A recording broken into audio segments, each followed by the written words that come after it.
Hell yeah, dude. We're here. Are you ready? Damn, dude. This is going to be...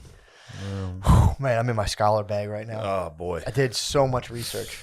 I don't know if I like that. You're going to like it, dude. All right. You're going to have a good time, dude. You So think I'm going to have basically, a blast? I've explained to you the gist of this, right? Yes. So basically... A little weary. It's weary. It's weary territory. Yes. It's quicksand, but I think it's good. I think it's good territory. And It certainly is quicksand. This is so fun. This was probably one of the funnest things I've never like just independently looked into a thing. You do like school projects and you're kind of like, Yeah. I don't know if I doing this. I was like, this was keeping me on the edge of my seat. Nice. So the whole thing started with the book. I think it was called, let me see.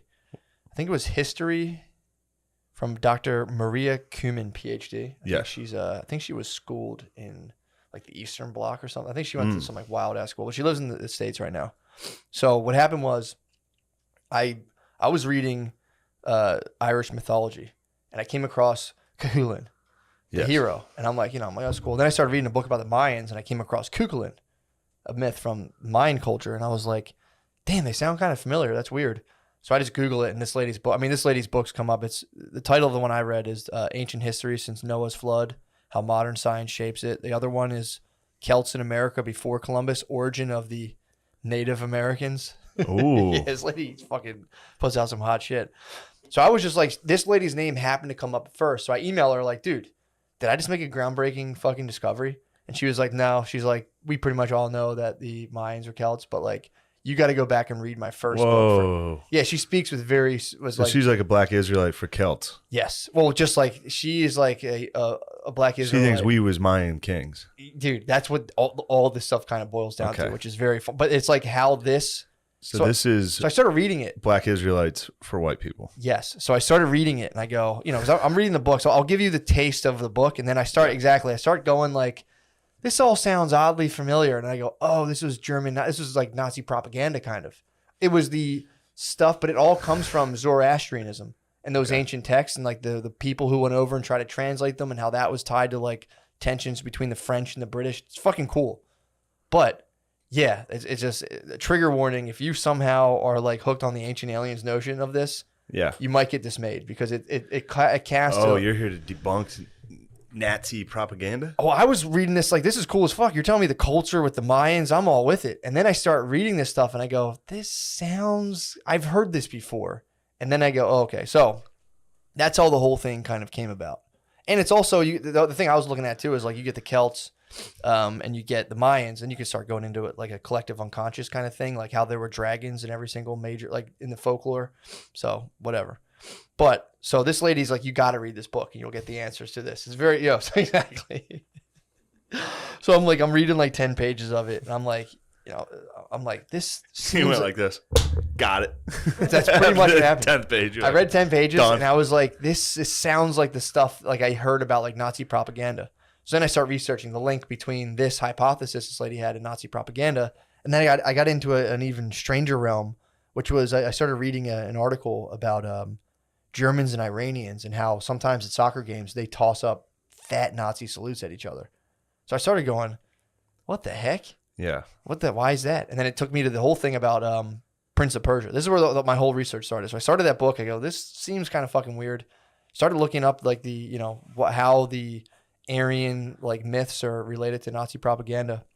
And then it took me to an article by PBS saying how when the Prince of Persia came out, everyone spazzed because Jake Gyllenhaal starred in it. Everyone was like, this is fucking bullshit. Like that should be a person of color playing that. And everyone was like, yeah, it's like ancient Persia. They hated Alexander the Great. Yeah, they're like ancient Persia, like clearly that guy's brown. And then the Reza Aslan, he's an Iranian intellectual guy. So he came out and everyone was like raising hell about this. And even him, he's like a liberal intellectual from Iran. He was like, nah, dude. He was like, back then we all looked like Jake Gyllenhaal. Yeah. We was white kings. You know what they used to say about Alexander? What? He had hair like a lion's mane. Really? He had blonde hair. Yeah. Where was he from? Persia. So Greece, Macedonia. Well, that's where this whole thing starts. So, but the funny part was a lot of people came out and were like, there's clearly, that should have been like an Indian guy or something. And like the Iranians were like, nah, we were white back then. Yeah. So I start going, what the heck? What the fuck? What the heck, dude? This ain't no damn Iranian. So basically, this is going to explain the Aryan myth and how it's played a role in World War II politics in ways that are pretty mind-boggling when you get to the backstory of where we're going to explore right now, the backstory based on this lady's book. This is what I absorbed. So we know that Prince of Persia came out. Fucking white-ass Gyllenhaal comes out. And all the fucking white libs are like, what the hell? Nah. And Persians are like, nah, dude, we were white. And everyone goes, all right, well, this is confusing. Like, what the fuck? Well, have you seen Iranians now? They're pretty fair skinned. A lot of them are, yeah. Mm-hmm. They're pretty fair skinned, but they were basically saying, like, dude, we were even whiter before that. So here's where. Saying we was kangs. We was white kangs. This is ancient. No, I'm telling you, this is fucking. What, are you looking at them? No, I'm just listening, thinking of we was white kangs. This is that, though. This is Black Israelites. Just Italians. This is Black Israelites. Which is what they look like. Yeah, now. That's what happened. This was Black Israelites for white dudes in Nazi Germany. They did. This is what happens if you fucking let those dudes who are like screaming like Black Israelites. Yes, they will fucking. They'll fuck if shit they up. somehow got if we have a Black an Israelite army. president, dude, it's over. Yeah. Dude. We're in for a tough time. So here's where the book starts. So the lady starts with Noah's flood. So Noah comes off the ark. It's all backed up. It's all backed up scientifically, dude. Don't even worry about it. Okay. So a large flood happens, and Noah gets off the ark and docks in the Caucasus Mountains. Makes sense. He has 3 sons: Sem, who is said to have fathered all the Semites, Arabs and Jews; Ham, who is said to be the father of. Oh, no, sorry. Sem is the father to all the Semites. I think just the Jewish guys. Ham is the father of Arabs, and Japheth is the father of the Bulgarians and Macedonians, who then apparently gave rise to basically the white bros like the Celts, the Briggs, the Greeks, and so on. So they like don't even talk about Sam and they don't talk about that. They just talk about this group of people who were the Bulgarians and Macedonians who were living around like the Balkan Peninsula along the Black Sea. So these were like the Thracians, kind of. So there's already tribes there, and then Noah's son goes and just happens to mix it up with all of them, which is important because it kind of comes into play later with like how they translate it, because all this is based off of a Zoroastrian, like the Zoroastrian Bible that's written in a dead language. Yeah. And it's like, so people have kind of like. I guess you don't need the Moses story though. The Noah story? Well, or Noah, yeah. You don't need that. You can just say a guy traveled there. Exactly. And started. But this is because mixing. It's coming with this because of this is how this kind of started to bleed into kind of Europe culture of like, okay. Yeah, I think that was Noah actually. You know, that's how like that was like a foot in the door. And also too, a lot of this stuff is based on, I think Herodotus, the Greek historian, and he was the guy being Herodotus. He was the guy being like, so Noah, blah blah blah. So that's where a lot of this stuff came from. So maybe Noah was real. I don't know, but that's kind of where this stuff comes from and why it's like based on Noah. So there's a bunch of people. It's like there's Jewish guys, Arabs, Slavs, Celts, Briggs, Hellenic tribes, Bulgarians, Huns, and on and on and on. And this lady is basically claiming she's going, the people who originally lived there before Noah's kids came were the Thracian Aryans, which, get ready for this, they worship the god Ares, which is the god of war. Therefore, bam, dude. Come on, dude. Nice. Dude, I mean, you have no way. You can't argue that. What? It's like page 3. She was like, and the god of war was Ares, who they worship. Therefore, they're Aryans is proof. Next page. Oh. So that's what she's read. So, and again, this is just the backstory. She's fibbing. This is the backstory. Again, I'm giving you the book of fibs. I'm giving you the backstory. And the whole reason I'm giving you this so we can get to the Avesta scriptures. So the way she's so what happens is you're like, people think there were Aryans. It's like if you ask like, some white dudes are like, well, we were fucking Aryans, blonde hair, blue eyes. If you ask Indian dudes, they're like, no. We're Aryans. Aryans originated from this area. That's all bullshit. And all of the confusion comes around the Avesta scriptures of the Aryans, which was written in the Avesta language, I think maybe 5,000, 4,000 years ago. So it's a dead language, and like there was dudes from Iran who were practicing Zoroastrians who translated it in like old Iranian or old Persian language. So does that make sense? Yes. It's confusing. So like basically they're saying that there was all of these people living, this lady's saying that they're all living in the Balkan Peninsula, and like specifically the ones who were descendants of, I mean, that doesn't even matter, but like the people there who, like the Celts and the Briggs, she's like, they were Aryans. And she's saying that the Avesta scriptures back it up. So this is why she thinks it does. So according to when they translate it, and we'll get into the guy who translated the Zend Avesta, or the Zend Avesta is the translated Avestan scriptures. So here's a story this lady has from the Avesta scriptures. That's why she thinks this. She said the Aryans started out on an island in the Pacific Ocean, and the west side, and like a Polynesian island. So the west side of the island started to sink, and so they settled in Siberia and named it Arya. So at this time, Siberia was a blooming paradise with 7 months of summer and 5 months of winter. But then it got cold all of a sudden, which according to Dr. Cumin was because 12,000 years ago, the poles flipped at 60 degrees, leaving Siberia frozen tundra with 10 months of winter and 2 months of summer. So this is the big ice age. Yeah. So in the Avesta scriptures, it reports that the quote unquote Aryan people who came from the Polynesian islands walked through a blizzard for, it could have been generations, dude. They walked through a blizzard, and that's where this was the first version of the story where they're like, they walked through a blizzard for generations and probably became white and then settled in the Balkan Peninsula. So this is why this scripture kind of points to the fact that like people use this to be like, again, this could just be Indian dudes too, because Indian guys like, yeah, we started in Polynesia, then we fucking came down here.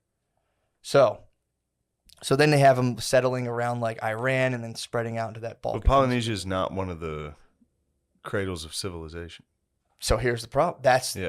Again, this is what all of this stuff's based off of. They switched that though. Later on, the Germans were like, we didn't come from fucking Polynesia. Fuck that shit. Yeah.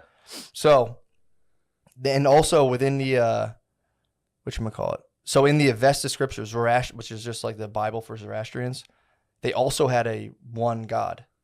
So they were a monotheistic religion. So they believed and their God was named Ahura Mazda. Pretty sick. Yes. So at this point, it sounds like a picture. It's Ahura Mazda. Yeah. And they all believed that there was like, they were made of like, there was a good light spirit. So there's Ahura Mazda. There was a good light spirit, Spenta Manu, and who was there to battle Angra Mainyu, which was like the negative dark spirit of like matter.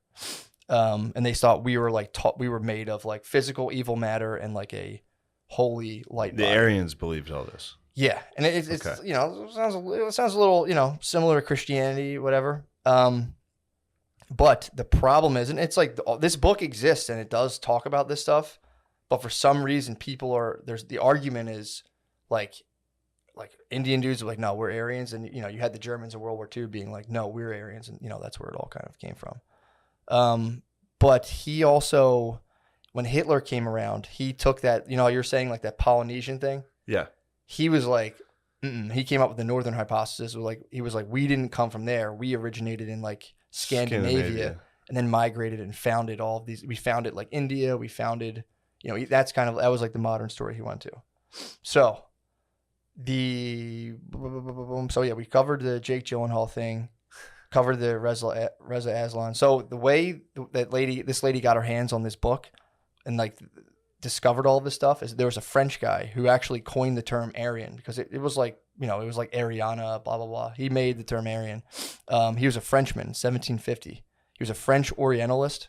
There's just guys who used to like study. Yeah. Like China. The Orient. Yeah, the Orient back then.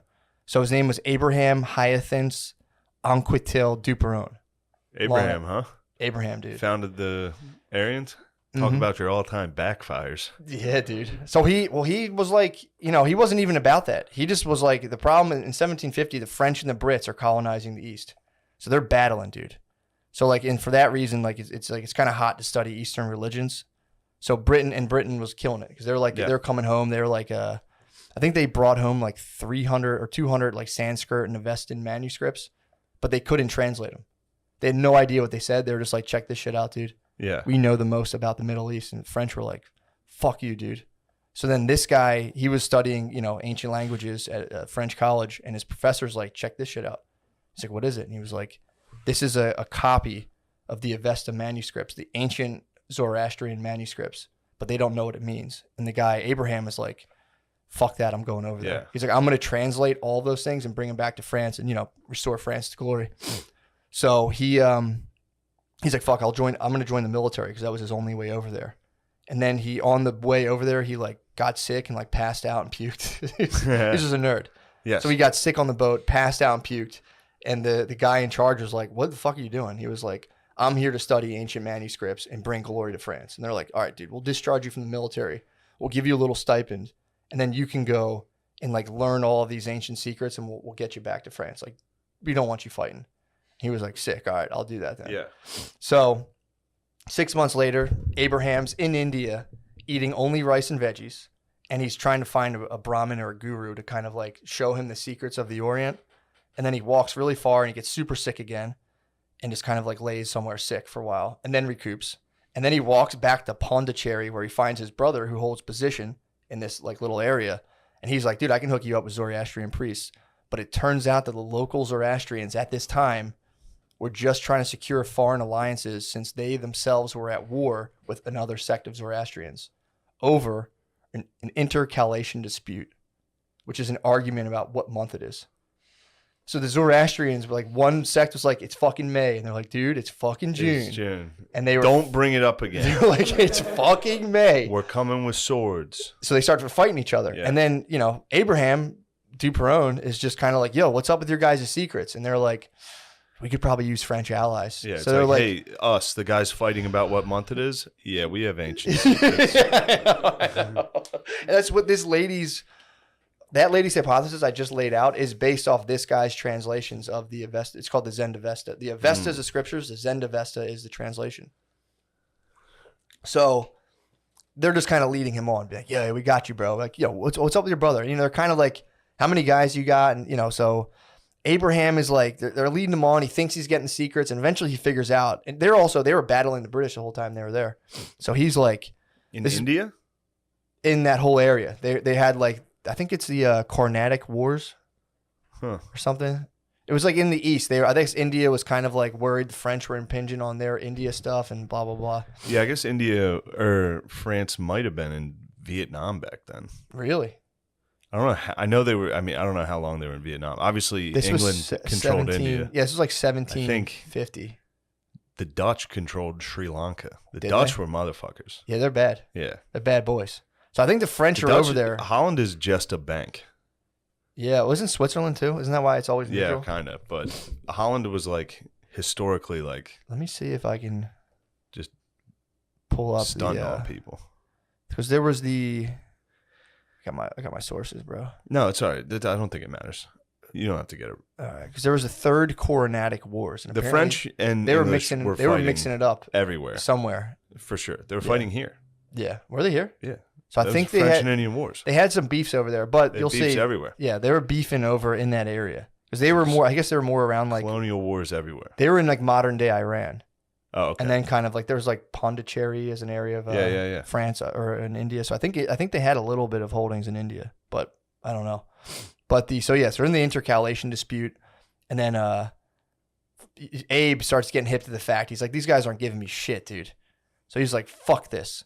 So he started getting super paranoid. So he leaves this city. He also started pulling a gun on people a lot. Nice. Like he would get on a ferry, and the ferry would like be like run like just like held up, and he'd go to the pilot or the captain and be like, what the fuck, dude? Yeah. Started pulling a gun on. And anytime he got past, he's like, this is like started to set him off. So he started just pulling guns on people. Yeah. It was 1750 and he was in India. Yeah, he was just getting nervous. He's going to start putting guns on people. He was getting nervous. They don't have them right now. So he gets out of that area, goes somewhere else. He makes it to Bengal, and he's invited to the home of a Zoroastrian nobleman, a dude by the name of Koda, who promised to let him in on all the ancient secrets he could handle. But and he was giving him some translations, like, yeah, check this out, and he was giving Abraham, like, at the very beginning of the Bible, they'll be like, and this guy's the son of this guy, and blah, blah. He was giving him bullshit. And Abraham was like, what the fuck, dude? So, and at the same time, the same thing, the dude Koda was selling a ton of his Zoroastrian noblemen out to the Brits at the same time. So he was engaged in like some very dangerous business. It's like the block is hot as fuck, dude. You still have the calendar fight going on. But then one night, Abe's studying with Koda. He's just kind of like, he's reading the text. He's like kind of feeling weird. And all of a sudden, he starts feeling like he's getting weird sexual vibes from Koda while going over these texts. And this is an excerpt from Abe's autobiography. I thought he was being a gracious host, but then the nobleman's eyes soon informed me about his real intentions. Moving his hand toward me, he tried to make them, his real intentions, explicit. Put a hit on him. No, he tried to fuck him, dude. Yeah, he tried to fuck him. Put a hit on me. He's queered in the blazes. Exactly. So then Abe pulled his thing out, obviously ripped the gun out on Koda, and was so like, what are you, some type of fucking queer? He's like, you trying to fuck me, dude? And then he fled the temple. And then Abe also, he claims that it was after this event that he fully realized the extent of the danger he had thrown himself into. And this is, again, quoting Abraham, the guy who wrote the Zend Avesta. Quote, I was alone in a multitude of Moors who at the first sign from Coda could have done as they pleased with me. So the whole, he thought he was going to get squatted up. Damn. So he had to pull his gun out. That he was going to get blacked. Yeah, exactly. Raw. Exactly. Yes. He was lost in the hood. There's a gang of Moors about to split open a Frenchman. He was like, this guy's trying to fuck me, and at any minute. I almost watched a porn in blacked with a French girl getting split by 2 Moors last night. Really? Yeah. Dude, well, this guy was living it. He was like, I just want the fucking It wasn't going to go well. He's like, I saw what these happened guys to are that trying poor to fuck. French girl. He thought he was going to throw him to the squad. He's like, how did I not see this coming? They obviously want to fuck me, dude. Sick that he called them Moors. Yeah, that was I think that was just casual back then. Yeah. Right? Is that not like geographically accurate? No, it's not. Yeah.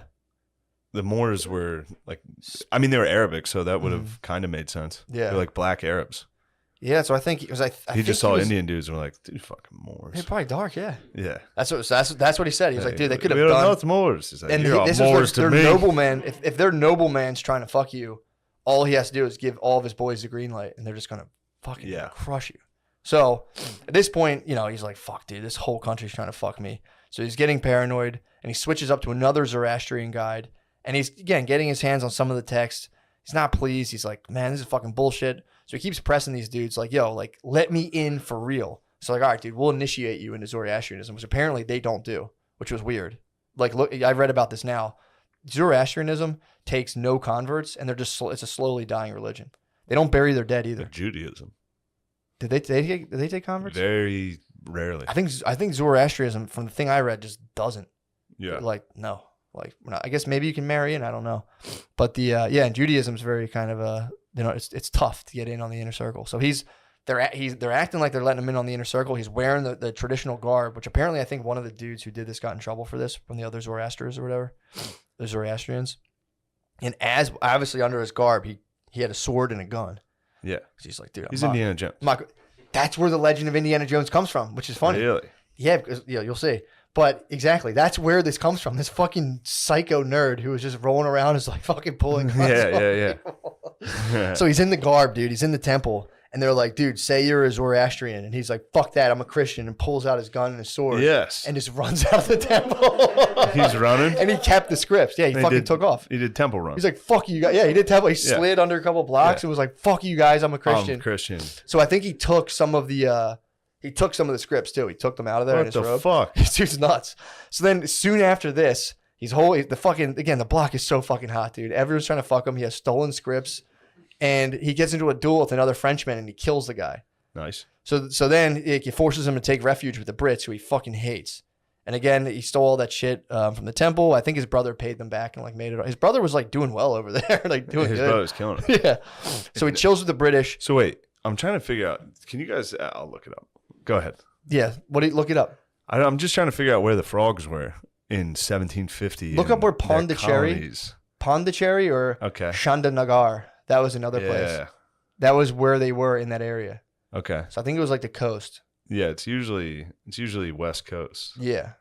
But if you said Bengal, I don't know. It's Bangladesh. I think it's check it out because I think it was Pondicherry or Chandanagar was definitely the one place. Yeah, that's East Coast. It looks like. Yeah. Yeah. So, yeah, look that up. I'd be curious to get your geography on it because I'm pretty geographically. I don't really know what's where. So he's with the Brits. He's chilling with the Brits. I guess they're pretty nice to him. And while he's with the British, he gets his hands on 180 manuscripts, like original Avesta scriptures that they had. And while he's with them, he's under British protection, so he's doing it right. And he didn't learn the secrets from those dudes, but he did learn how to translate the Avesta scriptures into, I think it's called Swahavi or something, or Pahlavi, which is Old Persian. So he did learn Old Persian from those guys that wanted to fuck him. And then he actually got his hands on some decent scripts. So he was able, through those experiences, to eventually write the Zend Avesta that this lady's claiming based on like the whole dudes coming from Siberia, going to the blizzard. So that's where this comes from. This guy just going over there and just absolutely hold them back from fucking them. Yeah, so, they did have a ton of, there were a lot of French. Yeah. colonies in India, I guess. Yeah, I think they're chilling on the coast. So, but it would have been. Wouldn't that have been the East India Trading Company? Wouldn't it have just been England? Well, that's why the English were killing it, because that's how that guy brought home like 200 of those texts. No, I knew that, but I'm just saying I'm surprised that there were French anything's in there. I knew they were in Indochino. Yeah, they're getting into it, dude. Yeah. They're all over the place. The French were bad. They were bad men back then. I knew they were bad boys. I just figured they wouldn't be allowed in India. Dude, I was surprised. There was so much stuff I was surprised. The British. Wait till we get into the Germans, dude. The fall of the German monarchy might be the fucking funniest thing. Yeah. Wilhelm II. Yeah. Fuck with him. Yeah. Dude. So I don't know if we'll get to all that, but so Abe gets back to France, dude. And again, too, he also published his memoirs, which set off a craze among renegade scholar adventurer types, which is where they think Indiana Jones kind of came from. Like renegade scholar nerds started going out there heavily armed and just being like, fuck you, dude. Yeah. God. So he's back in France. He publishes his Zen Vesta, which again is the book the lady cites. I guess this was in like the late 1700s or towards the middle.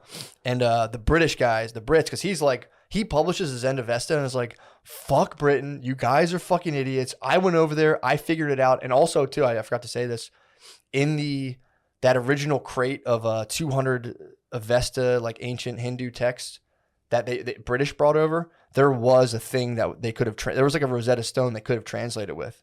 But they didn't know that. And it just sat in a box chained in like an Oxford museum, like chained to the wall. And they'd be like, check that out. And people would be like, sweet. Yeah. So he gets back and he's like, you fucking idiots. He's like, I translated it. You guys suck. Here's the story. And he just gives them like that tale and some other stuff. And, so one of the big British Orientalists, Sir William Jones, attacks him with this. Duperron's manuscripts are the rhapsody of some mindless Hindu. For the contemporaries of Voltaire, the silly tales of gods and demons and outlandish laws and rules seemed impossible to relate to the idealized Enlightenment era view of Zoroaster or to a religion which they are associated with simplicity and wisdom. So basically the English were like, dude, they just fucking made shit up and told you, idiot. Like, that's not real. Well, yeah, the British were right. So here's what happened. So Abe, feeling the heat from the English and also feeling some heat from that dude's bitch wife, it was still bothering him. The dude he killed was still being like, he fucking killed my husband. He's like, dude, chill. Yeah, shut up, shit's going well for me right now. I don't need your bullshit. So then he amends certain parts of his translation, instead focuses his corrections on the fact that Zoroastrians, again, like getting out of all the weird gods and this, because he did get mixed up in Hindu texts as well. So that's why it was kind of unclear. So he was like, no. Yeah, that's basically what I'm saying. Like Zoroastrians are definitely monotheists, worshiping Ahura Mazda. And he kind of tied them to, he's like, they're like definitely related to the biblical Abraham. And were probably like an early, like pre-Christian people who started in Persia and then migrated to the Balkan Peninsula around Europe. So that's where he gave into that and was like, yeah, they like were over there and then they came here and they're kind of like Christians, kind of like us guys. And everyone was like, I could see that. Yeah. So that's where Wait. So he came off being like, these guys are from Persia. They walked to Persia, blah, blah, blah, blah. And the British were like, dude, they're just making shit up. Fuck you. And then he came and was like, because the hot thing back then was to like link them to Christianity. Yeah. And be like, I'm pretty sure these guys were like... To link who to Christianity? The Zoroastrians. Since they were monotheists, they were like... I don't even know who the Zoroastrians are. So the Indians? So the Zoroastrians are really Iranians, but there are Indian Zoroastrians. It was just a religion. Some guy at one point, just out of nowhere, started a religion 3,500 years ago called Zoroastrianism. Okay. And the Avesta scriptures, I think, are older than that, and they lead up to it. Okay. Does that make sense? Sure. So it was just like back then, like there was like Hindu and all this other stuff. And that was like multiple gods, you had like all that stuff. And then Zoroastrianism was like a monotheistic religion. So they were saying some people migrated from the Middle East to Europe. Like, yes. Which is, I believe, true.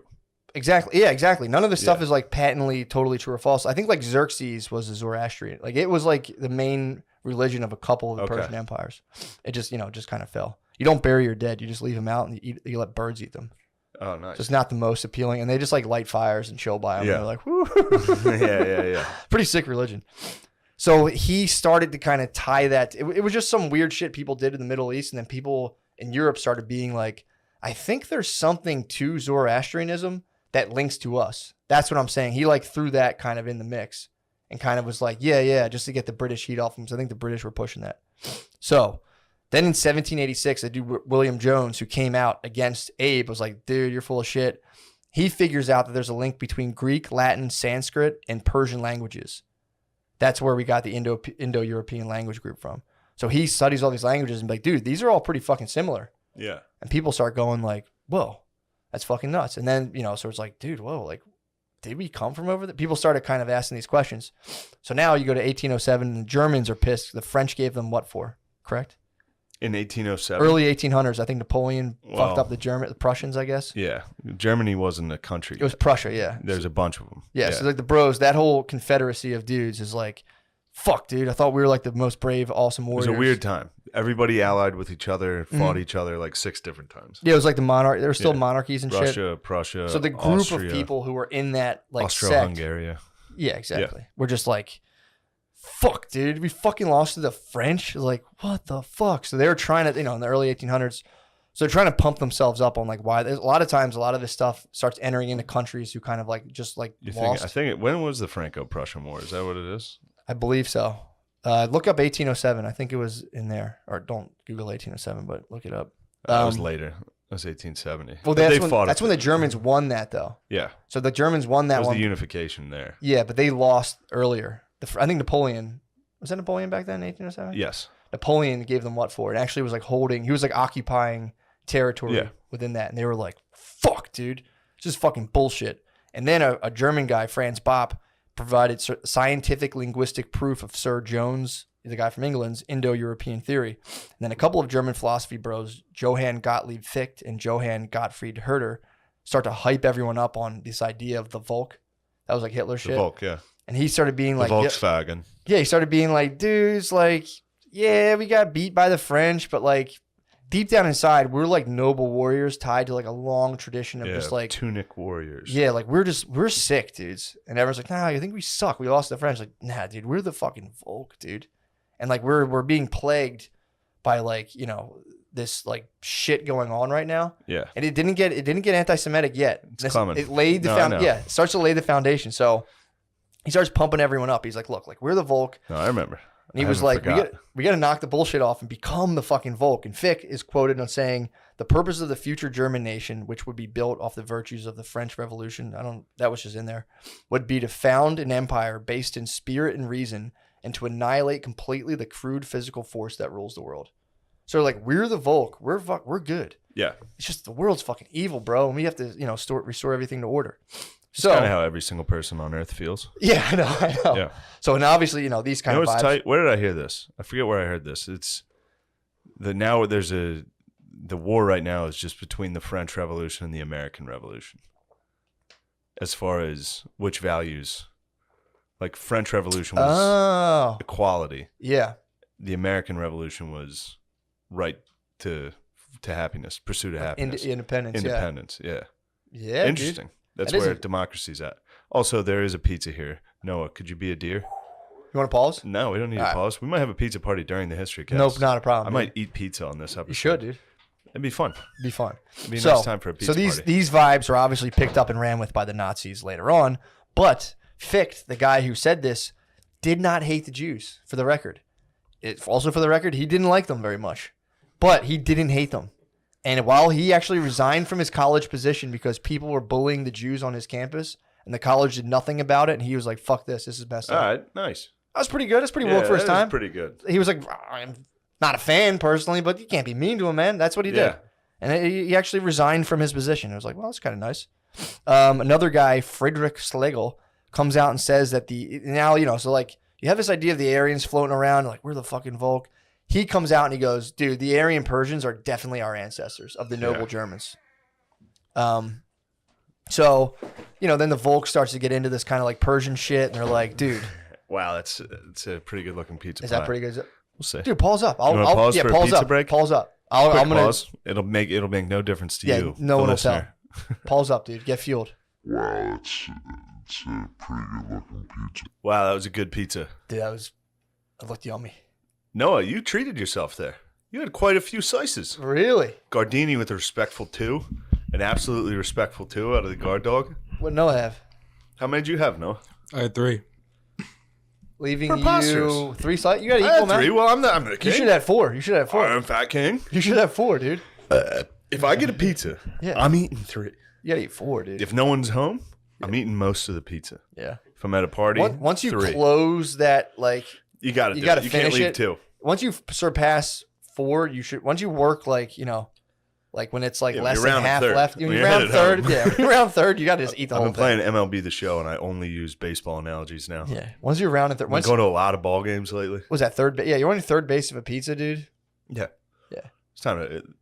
Third Take it. base coach is giving you the signal. Take it. He's giving you the green light. You got it. Take a nice lead. Yeah. It's like, come on, kid. Oh Let's man, go. you got to play MLB The Show. I want to, man. I heard about your Grand Theft Auto. It's coming. All right. My fucking controller got stolen off my porch. What? Someone stole my Amazon package, You dude. think it was a person of color? I don't know. I don't want to assume. If you had to guess.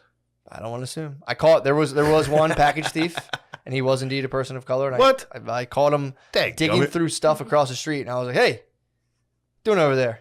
I saw him back. He was ripping packages open. I was like, "Bro, what are you doing?" Oh. And he was like, "Ugh," and he took You know off. what we get in Queens? We get Asians going through trash. Really? Oh, I've seen that before. They Yeah, love collecting cans and Yeah. plastics. I've seen that before.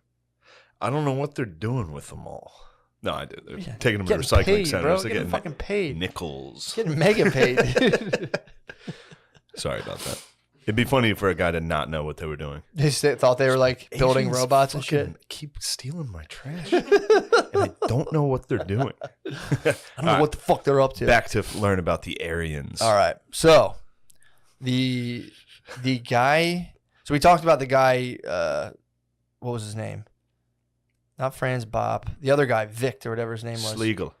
No, Schlegel? Schlegel came out. So the one guy resigned. He's like, dude, like we're being too mean to the Jews. This is like in the 1800s. He's like, you can't be bullying them, bro. And he's like, I'm not being a professor here. So, you know, that happened. And then, you know, time passes. Another guy, Friedrich Schlegel, comes out and says the Aryan Persians, because they say that's like the scripture about the Aryans. They're like, they're definitely Aryans. They say, and so are we, the Volk. And he's basing this all off that same translation by Abraham, off the Zend-Avesta and other stuff like it. And he's like, yo, we're fucking Aryans too, dude. And the whole book of the Zend-Avesta is them being like, we are the supreme people, blah, blah, blah, blah. But it was written 3,500 years ago when, you know. It was crap. Yeah, everyone was like, we're the fucking best. Yeah.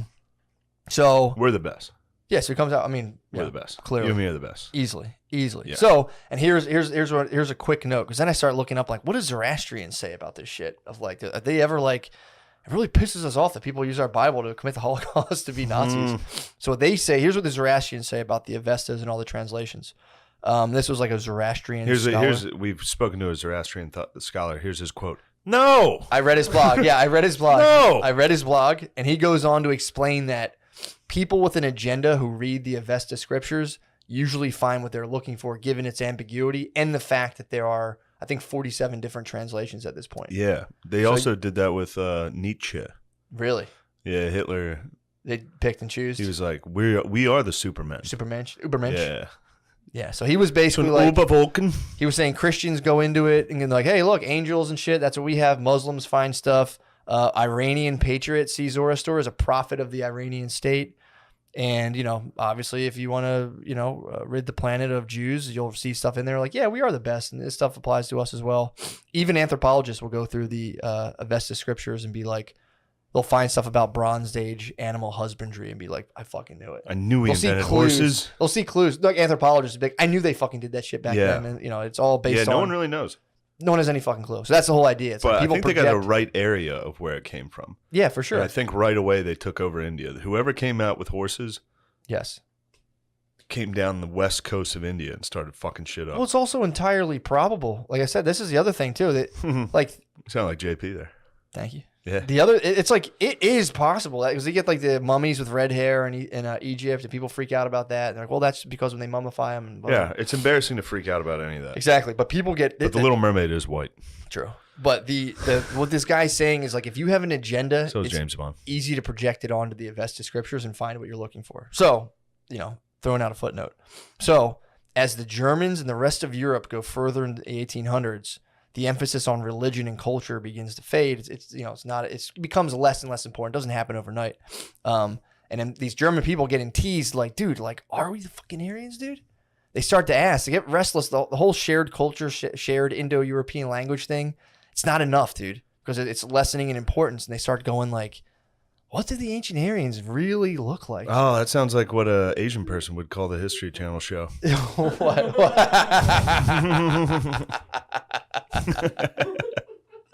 So they start going like, people in Germany are like, and in France too, to be fair. And I think Ireland at one point was like, yo, we're Persian. We're like, we called it. Yeah. Ireland called like, we're Persian instantly. So they started being like, did the best people from that book, like, did they look like me, dude?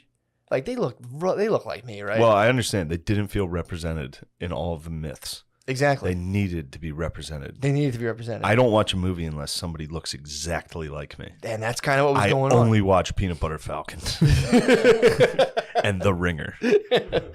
So they started like getting fired up, and again that starts to pressurize like intellectuals. Like, I'll go find it. This is what people want. So they start they're digging through stuff trying to find it. And like we said, religion was fading from importance. And if you're into like Jungian psychology, they always talk about how like our impulses don't fade with the vehicles they're expressed through. So like back in the day, if I was a guy, say I was a Christian bashing Arabs, if I was doing that in like the 1500s, I'm coming at them more from like your fucking culture, boo, your religion. It's more of like a holistic 360 slam. And as religion faded from the picture, people started getting like, and as we got more emphasized on like the physical characteristics, which was always there. But as religion fell away, people started attacking strictly more on physical stuff. They recognized it back then, but it was like, dude, here's an example of a slam. So it's in 1830s. You got a guy like Christian Lassen, who was another Orientalist, a student of Schlegel, who this guy Lassen starts to be like, yo, again, we're definitely fucking Aryans.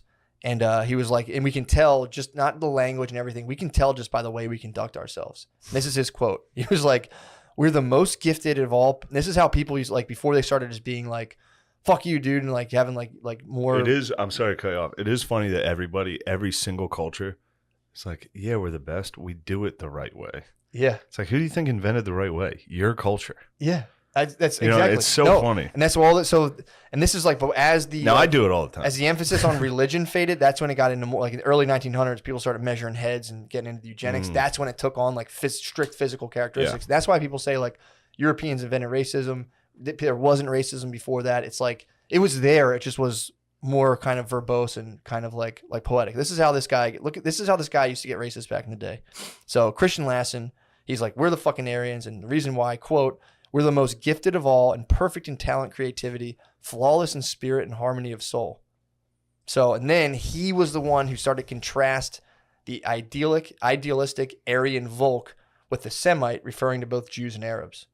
So he started saying the Jews and the Arabs did not possess the harmonious balance of the forces of the spirit, and that the Semites' views and notions so absorbed their intelligence that they're unable to rise with serenity to the contemplation of pure ideas. Yeah. It's like, dude, what a slam. Yeah, how are you supposed to yell that out of a truck? What a slam. You got to streamline that. What a slam, dude. And then, and this is kind of where it gets into kind of funny. He was like, he goes on to say that the Semite in his religion is egotistical and exclusive. And then in a rather ironic statement. This shit's egotistical. We are actually perfect. Exactly. That's what I'm saying. So then one of his boys right after that is like, dude, I think Aryans are actually the chosen race. So all of this is just like a wild projection based out of insecurity, blah, blah, blah, blah. It's almost like everything is a wild projection out of insecurity. So that's what you get into with the with the young stuff. It's like, so you have these guys, like the religion loses importance. They start slamming more like physical characteristics. And then now you have anti-racists who are like, there's like, it's just that same that same force, dude. It's just fucking like, fuck, I fucking hate racists. And it's the same hatred. It's constantly shedding and taking on new forms. So that's kind of, just want to give a little hat tip to Young, dude, with all this stuff. So then I'm gonna beat Young's ass, dude. I'm gonna find his casket bro? And crap in it. What?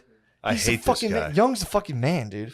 So then Schlegel and his boys are like, yo, we're the fucking chosen race. We're not fucking Jewish or Arabic, and we're fucking also kind of Persian too, but like they're white. Get over it. And he's like, let's fucking go.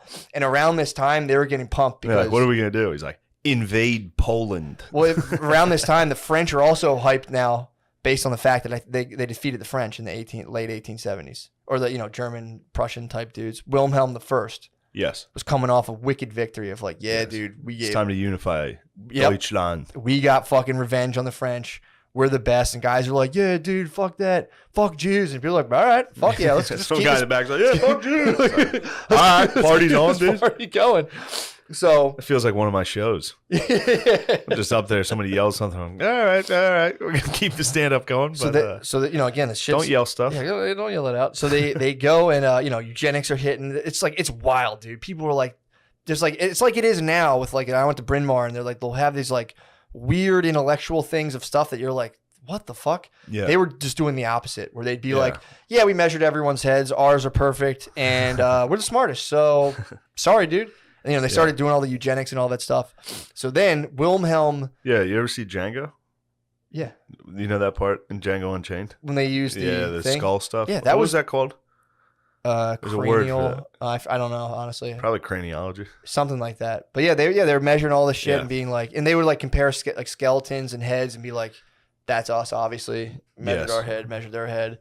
We're obviously Aryan. We're the best. And so then it goes. So Wilhelm I. Everyone's like, hell yeah, dude! Like we beat the French. Wilhelm II steps up. This is kind of where my notes leave off, but I think I got this from here. So Wilhelm II. Where's my dog Bismarck? Where's he at? You running into him? He was a Prussian guy, right? Yeah. So Wilhelm II splits from Bismarck. I think there was a part where he was like, "No, dude, I'm cool." Also, Wilhelm II was half British. He was half Brit, half German. Yeah, they all were. Yeah, apparently they're all related. Kind of weird. I think Habsburg. I forget. I don't know, but I know they were all like World War I. They were all cousins. So Wilhelm, I think in 1880 something, like 88. Yeah. He's like his dad starts, I guess, dies or something. So Wilhelm II comes up on the scene. So his people are fucking fired up, dude. They're like Aryan stuff, and they're like, yeah, dude, this shit fucking rules. Yeah. So Wilhelm II, let me see, according to my notes here. Yes, we got hit. Eugenics hits. Everyone's wild. They also had it. So Wilhelm II takes them into the Boxer Rebellion. So they go into China. They go into China, but you see how many people died in that? A lot of people died. Well, they were killing Christians. They killed a lot of people. Chinese are killing Christians. So then, but apparently Germany, like Wilhelm's forces, they only sent like 800 troops. They sent like a weak amount of troops, and so they didn't basically help at all. They showed up late, and then Wilhelm, this is his first major scandal, was like, we're about to go hit fucking China like the Huns did a couple thousand years, and like referred to like going in and just decimating the entire population. And everyone was like, whoa, bro. In the 1800s, it was like, dude, chill. Yeah. Chill. You can't be bringing that kind of shit up. So that was his first major scandal. People were like, dude, this guy's kind of fucking nuts. It's a sick war plan, though. Yeah, dude. Respect. I've met with my war council. We decided we're just going to kill everyone. All right. He was basically like, go forth and show them how Christians love to suffer. And like, we're going to go, and like, this isn't even going to phase us. Damn. We're going to roll through there. We were ISIS. He was nuts. Or he was like apparently very eloquent. He would give 6 speeches, but every now and again, he would just cross the line a little. Yeah. He get fired up. So he's pushing boundaries. He's pushing boundaries hard. So he had that. The Boxer Rebellion was kind of a shame on the German nation. Like England and France were like, what the fuck? Yeah, way to show up. Like your boy, you get in a fight and your boy like doesn't really do anything. Yeah. They were hitting Germany with that. Like, dude, you didn't even do anything. Shut up. And then so the Germans are kind of embarrassed.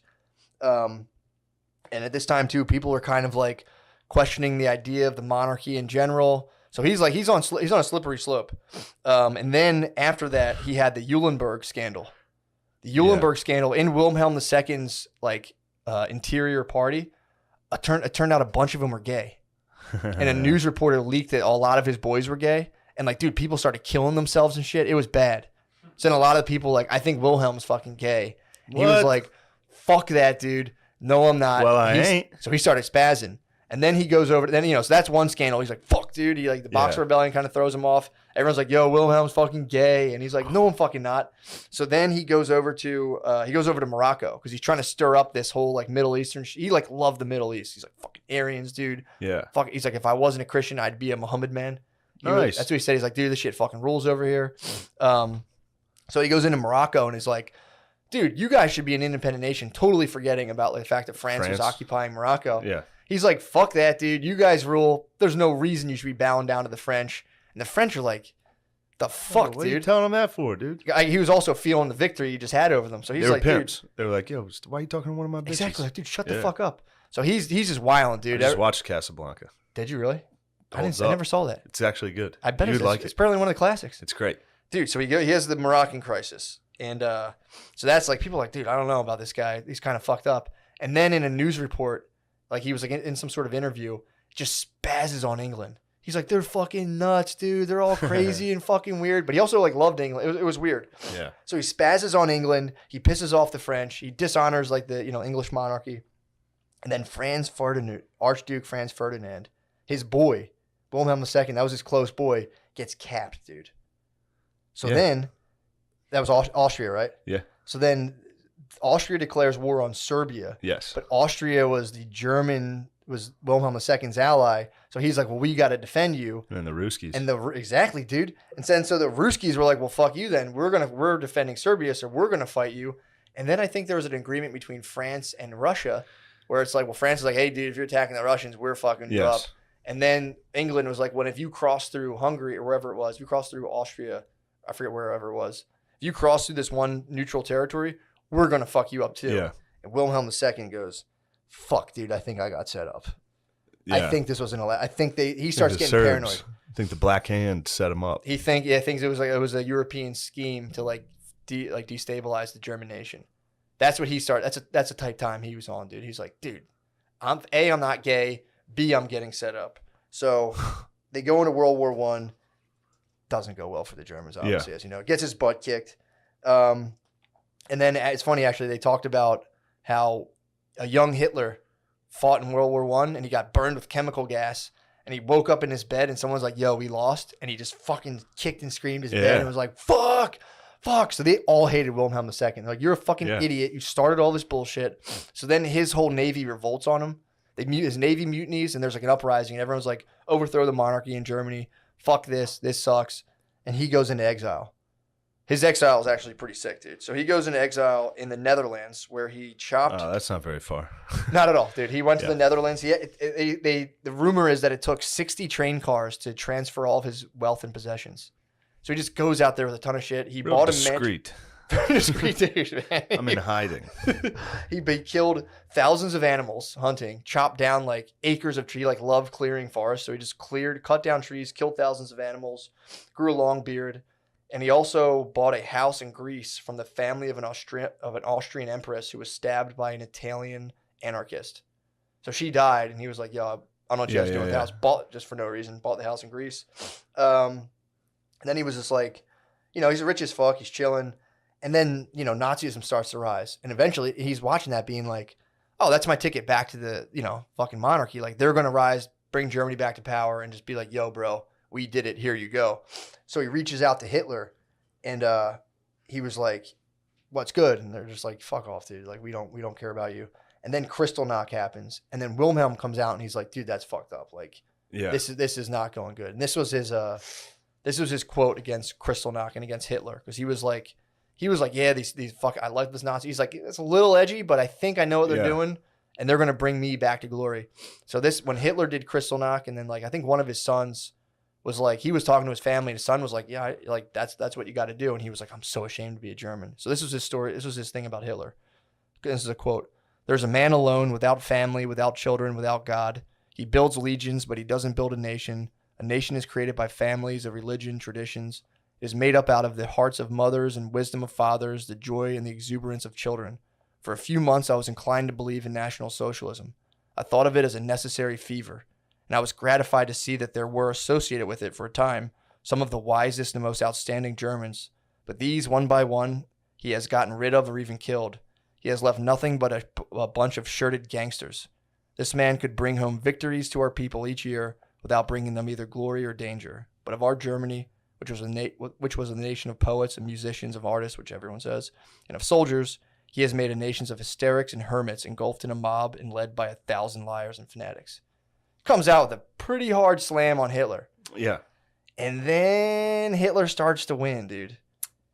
Instantly comes out and it's like, woo! Yeah. He's like, yo, Hitler, dude, he wrote him a letter and he said, "My Fuhrer, I congratulate you." Just changes his tune pretty hard in 1940. "I congratulate you and hope that under your marvelous leadership, the German monarchy will be restored completely." And apparently Hitler saw it, laughed, and went, "What a fucking idiot." Yeah. He's never responded. So then, he didn't let go. So during his last year, Wilhelm II had gone from being like, this guy's fucked up, towards like when he got older in his last year in the Netherlands, he started getting on some shit. He said Wilhelm believed that Germany was a land of monarchy and therefore of Christ, and that England was a land of liberalism and therefore of Satan and the Antichrist. He argued that the ruling classes of England were Freemasons thoroughly injected by Judah. So he flipped his script a little bit. Yeah. He started being like, Nazism. He got old. Tight. He got old. Yeah. And he started saying, British people must be liberated from the Antichrist Judah. We must drive Judah out of England just as he has been chased out of the continent. So he thought the Freemasons and the Jews had caused the 2 world wars. In his defense, if he was in the Netherlands Yeah. in the 40s, Yeah. you got to write that. Yeah. If somebody finds that. What do Because you that mean? was Nazi controlled. Oh, in the Netherlands. Yeah. Okay. So that, well, he started saying basically like he was the subject of an elaborate English setup. You know, he's like, we are the nation of Christ and like just fucking the Volk, and they're getting infiltrated on some bullshit. I think like, well, I guess like you were saying, the French Revolution stuff. Kind of. Liberalism and stuff. Well, yes.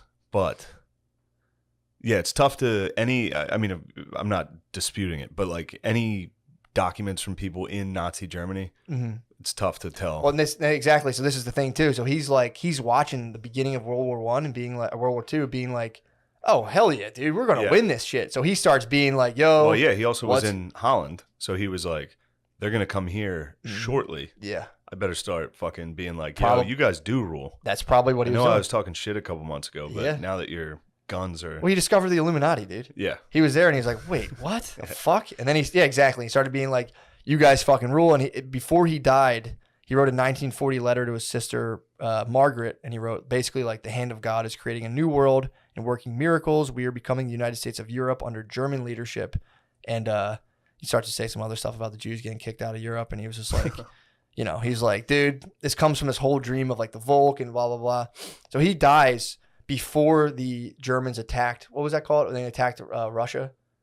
Yeah. I forget. There's Barbarossa. Like Barbarossa. Yeah. He died right before Barbarossa, just being like, so shit he was sweet. Like, woo, baby. Yeah. He's like, we're number one. I knew we'd be good. Yeah. And then obviously they go into, whatchamacallit. Yeah. So he's like, dude, the monarchy will be back, blah, blah, blah, blah.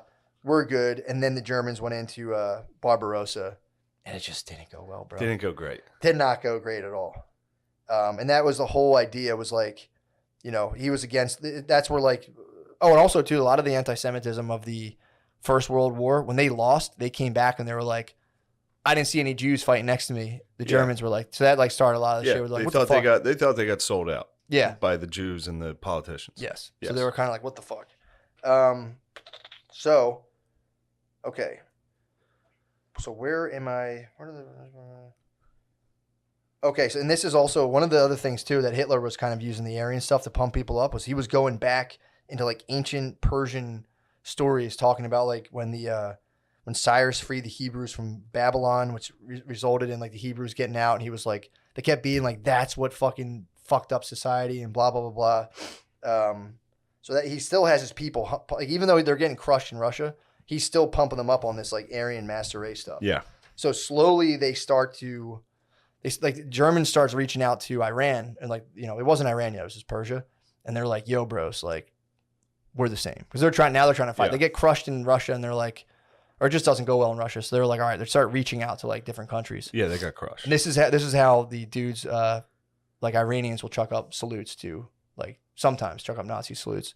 So he starts going out to, the guy was Shah Pahlavi, who was now we're jumping to Persia, or yeah, it was Persia. So the English were like kind of putting up the monarchy of Persia, and Shah Pahlavi was he was like a general or something. And then eventually he like rose to power. And as he rose to power, he kind of overthrew the British put up Shah Pahlavi because the British wanted to keep the Russians out of like India and that whole area. So he was kind of like he was like put up in position by the British, and he fought the Russians, blah blah blah blah, and then he starts I guess like getting a little foreign aid from England, and he overthrows the monarchy, and he has to he's like, I'm building the Iranian nation. And Iran, he starts coming up like, what are we gonna do? And the whole time the German like interior ministries, like, they have their Persian delegates sending this guy like, yo, do this, check this out, check out this thing, these Endovestas, you know, like get into it. And they start to go, he's like, we got to start a new country, not Persia, because Persia, like when Europeans hear about Persia, they were like deeply embarrassed about getting fucked up by the Russians in like the 1700s. So they were like, dude, like, you know, we got to start a country. We want to be like a strong power. We're the best, you know, blah, blah, blah. So, sorry, I'm just trying to access my notes in my brain. So he founds Iran. He founds modern day Iran, which translates into the land of the Aryans. The whole Iranian state is built on, you know, it's deeply rooted in kind of this myth of the Iranians. And they were like still talking to the English, talking to the Germans, but they had German people. They had a lot of Germans in there, like German officials in Iran at the time. And then the English started Germany started losing the war, and when the British and the Russians were like, yo, give up those German people or we're going to come fuck you up. And they were like, this guy at this point, you know, he built Iran. He's like, I got this big ass country. We're the best. And he just got flattened by England and Russia. Like they didn't even fight. They came down on him and all the soldiers were like, fuck this, I'm out. So he was deeply embarrassed. And then since, I guess he was still cool with Germany, he didn't hand the Germans over. He let them flee the country. And then the Russians were like, well, fuck you then. We're going to occupy Tehran and all this stuff. So it wasn't looking good for him. So then he was forced to retire. And then his son took over. And that's like around that time, as they call it Iran, the land of the Aryans. And his son was like, we need to start an Aryan brotherhood with India, Pakistan, Afghanistan. And, you know, the whole thing ends with them still to this day being like, we're the fucking Aryans, we're the best. Wow. Because in order to build the Iranian state, they had a similar issue where they were like, we just got smashed by Europe. And the Shah was like, oh, we're white, dude. Like, how do you know what happened? We were white and we were crushing shit in the Middle East, like the Germans told us and all these other things. And then we intermixed with Muslims. So they had the same issue with Muslims being like, they fucked us up. We're actually supreme in all of intelligence and everything. They fucked us up. And then Iran was built out of like a similar myth. So, and to this day, Iranian Aryanism still thrives. Damn. That was an abridged version. Yes. But pretty sick. I was getting scattered. I was just freestyling. No. But that's why today you go to a German soccer game with Iran and it'll be dudes like chucking up fucking Nazi salutes because they're still like, we know, bro. Like there's a couple dudes who are like, we're the Aryans, we're the best. We got that scribble. And both just got leveled. Yeah. And you know, in those wars, they just weren't having a good time. So there it is. There's the Aryan myth. And again, it's like people say, dude, there's you know, maybe there is, dude. Maybe there's redhead fucking, you know, Egyptians. That's cool. Like, whatever. But when people start being like, and they don't want you to know this shit because you're the fuck, it's like, dude, just fucking turn that shit off. Yeah. Yeah, I don't know how much history they don't want you to know. Yeah. That's what I'm always. Yeah. Who's they? Yeah. But again, it's like, you know, that whole narrative was based off of the Zendavesta, which was written by a dude who was like geeking out, pulling guns. And it's like, dude, you might get one. Like, yeah, maybe there were fucking, like that lady has another book about there was like blonde hair people in Central America. It's like, I guess, dude. I don't know. That has nothing to do with me. Yeah, who cares? That doesn't help me. Yeah. So that was that's how the word Aryan started and worked its way through World War II. And obviously after World War II, the Nazis fell. People in Europe were like, let's chill on that word. But in Iran, they were like, whoa, we are the fucking Aryans and we're the best. And yeah. Hell yeah. That's it. Well, I hope you learned something. Yeah, man. Thank you, Matt, for doing the research and sharing that with us. Thank you, bro. I appreciate it. All right. Thank you, bros. Goddamn, we're fucking live, dude. We're live. It's Flash been a in while since we've been in the studio. I know, man. It's crazy. I mean, dude, I don't even know. Where were we? Where was I? Oh, yeah, I was here last week. It was fucking crazy. Oh, yeah. Yeah, the week before that, it was a blur, dude. Whew, it's all crazy, a blur. Bro. You've been on the move, man. I have. It's been a lot. Yeah. A lot of traveling. Yeah, man. I had to hold down the fort last week. I appreciate it. I was at the Mall of America again. It actually was pretty good this time. Was it really? Yeah. I thought it sucked last time because it was sick. September in a pandemic. So like it was pretty empty, and I was like, "This sucks." And then this time it was full. The shots of it looked cool as hell. Yeah. It was. I thought when you described it to me, I'm thinking like when I think of bad comedy places, I can conjure up some like very hellish scenes. Yeah. So I was like drumming up some scenes. And I saw the picture. No. It's good.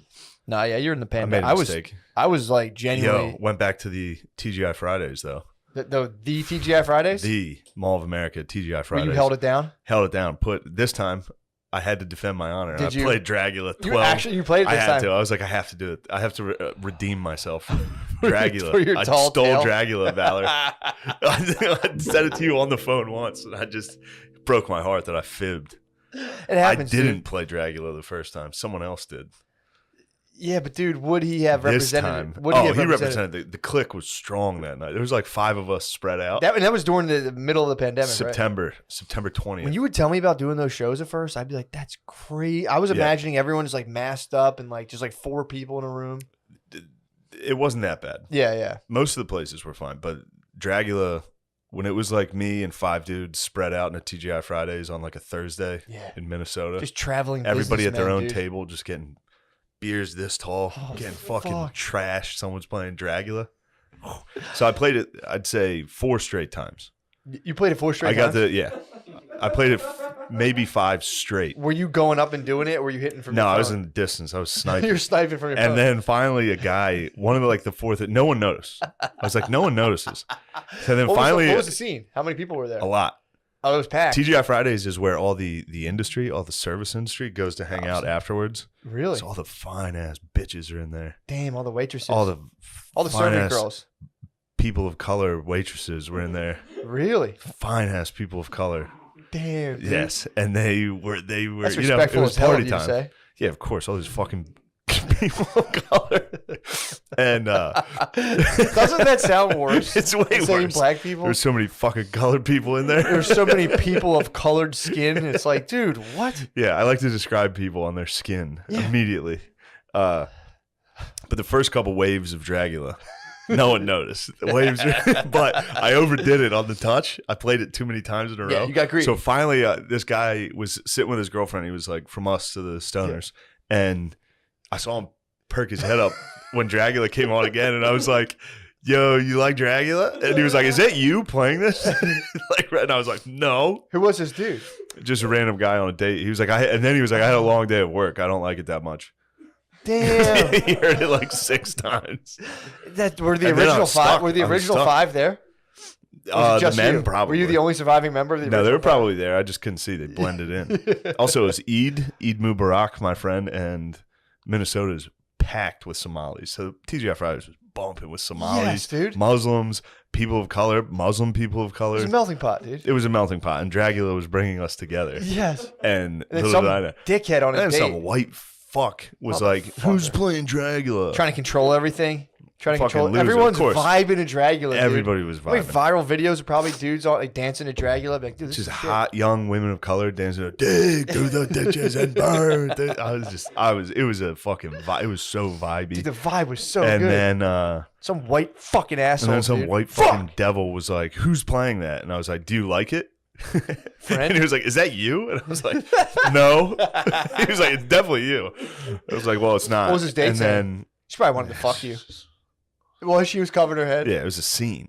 And then I didn't realize I had played it like 3 more times. How many It was more? loaded up. How many more? So after I like fought somebody, I was like, "I'm sorry." It just kept, that intro is so funny to hear, that like weird. I forget. I don't even know what noise that is. And then How's the intro go? I don't even know how to describe it. The beginning of Dragula is like, I gotta find it. no, before the guitar, it's like a weird like. I don't know. Hold on. Let's actually just let's get the. Yeah, well, you need to paint a picture here. Think of this: Muslims, women of color, TGI Fridays. Now think of a dude going like that. She's like, "God damn it! I just want to enjoy my burger." So then here's what I was doing, dude. Yeah. It So just gets then- spooky as hell. It's out so of nowhere, dude. spooky. And then what you gotta do a lot of guys think they're good with the touch tunes, dragging. What you gotta do is you gotta get the people going. So you gotta Sure. toss in like a remix to Ignition, For sure. or like a I'm Real remix. A Yeah. lot of remixes. Yeah, definitely. But once you put on a song that everybody loves, Yeah. they're all paying like, attention. "Woo!" They all start dancing and having So you're fun. DJing the and party. then you hit a Dragula. You bring them back in with a fucking Dragula. I'm a counterpuncher on the So touch you're tunes. DJing this party. I DJ'd the TGI Fridays, and then people started. You might be DJI Fridays. DJI Fridays. DJI Fridays, dude. That's a pretty sick name. So yeah, I was DJing it, and we went out with me and my lady went out with 2 fans after the show. Nice. 2 lucky fellas. Yeah, and then they got to witness me and my lady getting a fight. It was like, oh, you done talking? We're not talking for the rest of the night? Was this after Dragula? This is, during Dragula. There was no after. I left with about 4 Dragulas in the chamber. So yeah, if you listen to this and the manager has to reset it with the key. If there's too many Dragulas lined up, the manager has to come out of the back and like undo the Dragula. The waitress was upset. Our waitress was upset. Why? Because she was like, "Is that you doing that?" And oh fuck yeah, it was nice to get a domestic in front of 2 fans. Oh, and they had to sit 2 there dudes were like, "This is a cool night. We get to go out after the show." And then I was just like, "Oh, you want to not talk? What happened? What are you mad at?" Yeah, it was good. Oh fuck. Good night. Damn, dude. Yeah, and then you just call the hotel and they pick you up in a bus. What? It's great. I don't know why I was complaining about this. Mall of America rules, dude. I was Dragula. You just call the hotel. You're like, all right, I'm done at TGI Fridays. And they bring a shuttle to pick you up. A huge shuttle? Yeah, it's the sickest move. You get blacked out, leave TGI Fridays in a bus. Fuck. People are like, who was that guy? Damn. Yes. That fucking rules. That's as good of a weekend as you can That have. was a victory. How did you guys make amends on the bus? Yeah, we made amends because she started trying to give the guy directions.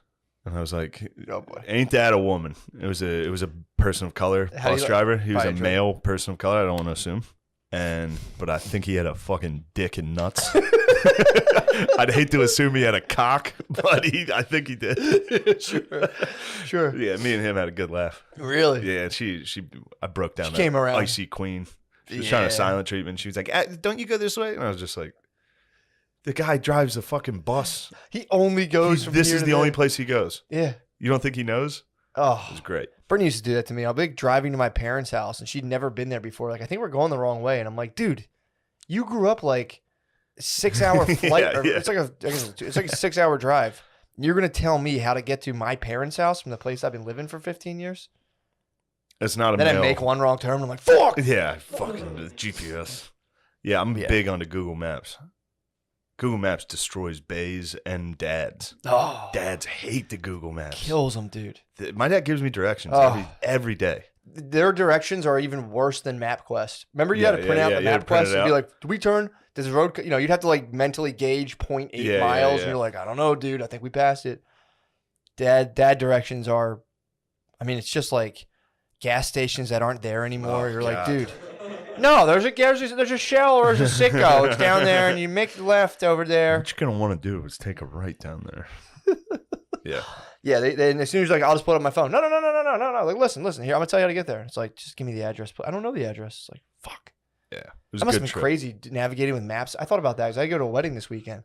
What, like, taking a literal map out? Yeah. Yeah. When I was little, I used to have to hold the map for my dad. Yeah, I remember that. Like, we had an atlas. Yeah, he'd be like, what street are we on? I'm like, I have no fucking clue, dude. Right? Atlas? That's what I'm looking for, Was it right? Road Atlas? Yeah, Road Atlas. Yeah, it's pretty tight. I had to pull it out and just be like, he'd be like, what street are we on? I'm like, I don't know. You'd have to like flip through like Missouri, Montana, Mississippi. Like, we're in Pennsylvania. Dude, I don't know. This is a bunch of little lines, dude. That's a sick weekend, though. It was. It flew back. The guy on the flight in front of me was playing Total War, my game. I've never even seen it in public. How do you play? I was fuming. I was so jealous. I didn't bring my laptop. How was he playing on the flight? He has a laptop. Oh, with Wi-Fi. Yeah. I was just... Damn. Were you peeping? I was peeping in between the seats. Were you? Just watching how he played it. What would you get any new? Like, what'd you think? He was all right. Was he? He was all right. He was playing Medieval 2. It's a pretty sick game. Ooh. Yeah. But he was France. I saw the map. He went from the Iberian Peninsula. He was running into the Holy Roman Empire. What? Yeah. You're giving you the shivers. You're like, ooh. Whoa, dude. Careful. Yeah, it was a good trip. Damn, that's awesome. Nice trip. Hell yeah. That's what's up, man. Oh, before the podcast, we were talking about the offensive lineman in the intro is Quentin Nelson. Yep. How crazy is that? I just picked your favorite offensive lineman. It's crazy. Just blindly. It is crazy. Crazy. And then people were like, somebody DM'd me was like, yo, is that you? Yeah. I was like, yeah, definitely. Obviously. I played for the Colts. I'm the best offensive lineman in the NFL. But he's a jacked man. Look him up. He's a handsome fella. And what do you think he would do to you? Matt asked me what do you think his top sexual move was?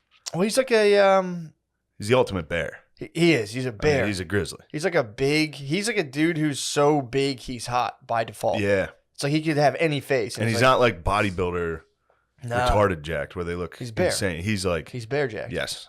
Oh God, what that guy would do to you. I mean, I was more curious of like how he makes love to a woman. You kind of like flipped it. I did switch it to what he could do to me. Which he could. That's the thing. That's also true. And he could do one of those things where they hold you up. He could put his hands onto the back of my knees and hold me in the air. He could hold you like that and grip you by your buttocks. He would palm each of your butt cheeks and just fucking level you, dude. What? I'm saying he's physically capable of that. He's absolutely physically capable of holding you up. And just by each cheek and just. I think I would be a hard rape for a lot of people, but he's one of the few. I'm not assuming he's raping you. I'm assuming it's consensual. There's no choice. There's literally zero choice. That must suck. I would be I think he'd be a tough rape. We're just talking a man-to-man rape here, but like getting raped by a standing. We're talking about the kind of rape you can joke about. Exactly. Male-on-male rape. The very funny kind. The funniest kind. Dude, of him, imagine that had to happen to a dude who's like, stop, put me down. The guy's guy in air getting raped? Hammering him. Raped in air? I mean, technically there has to have been a bunch of midgets that have been raped throughout history. Oh, yeah.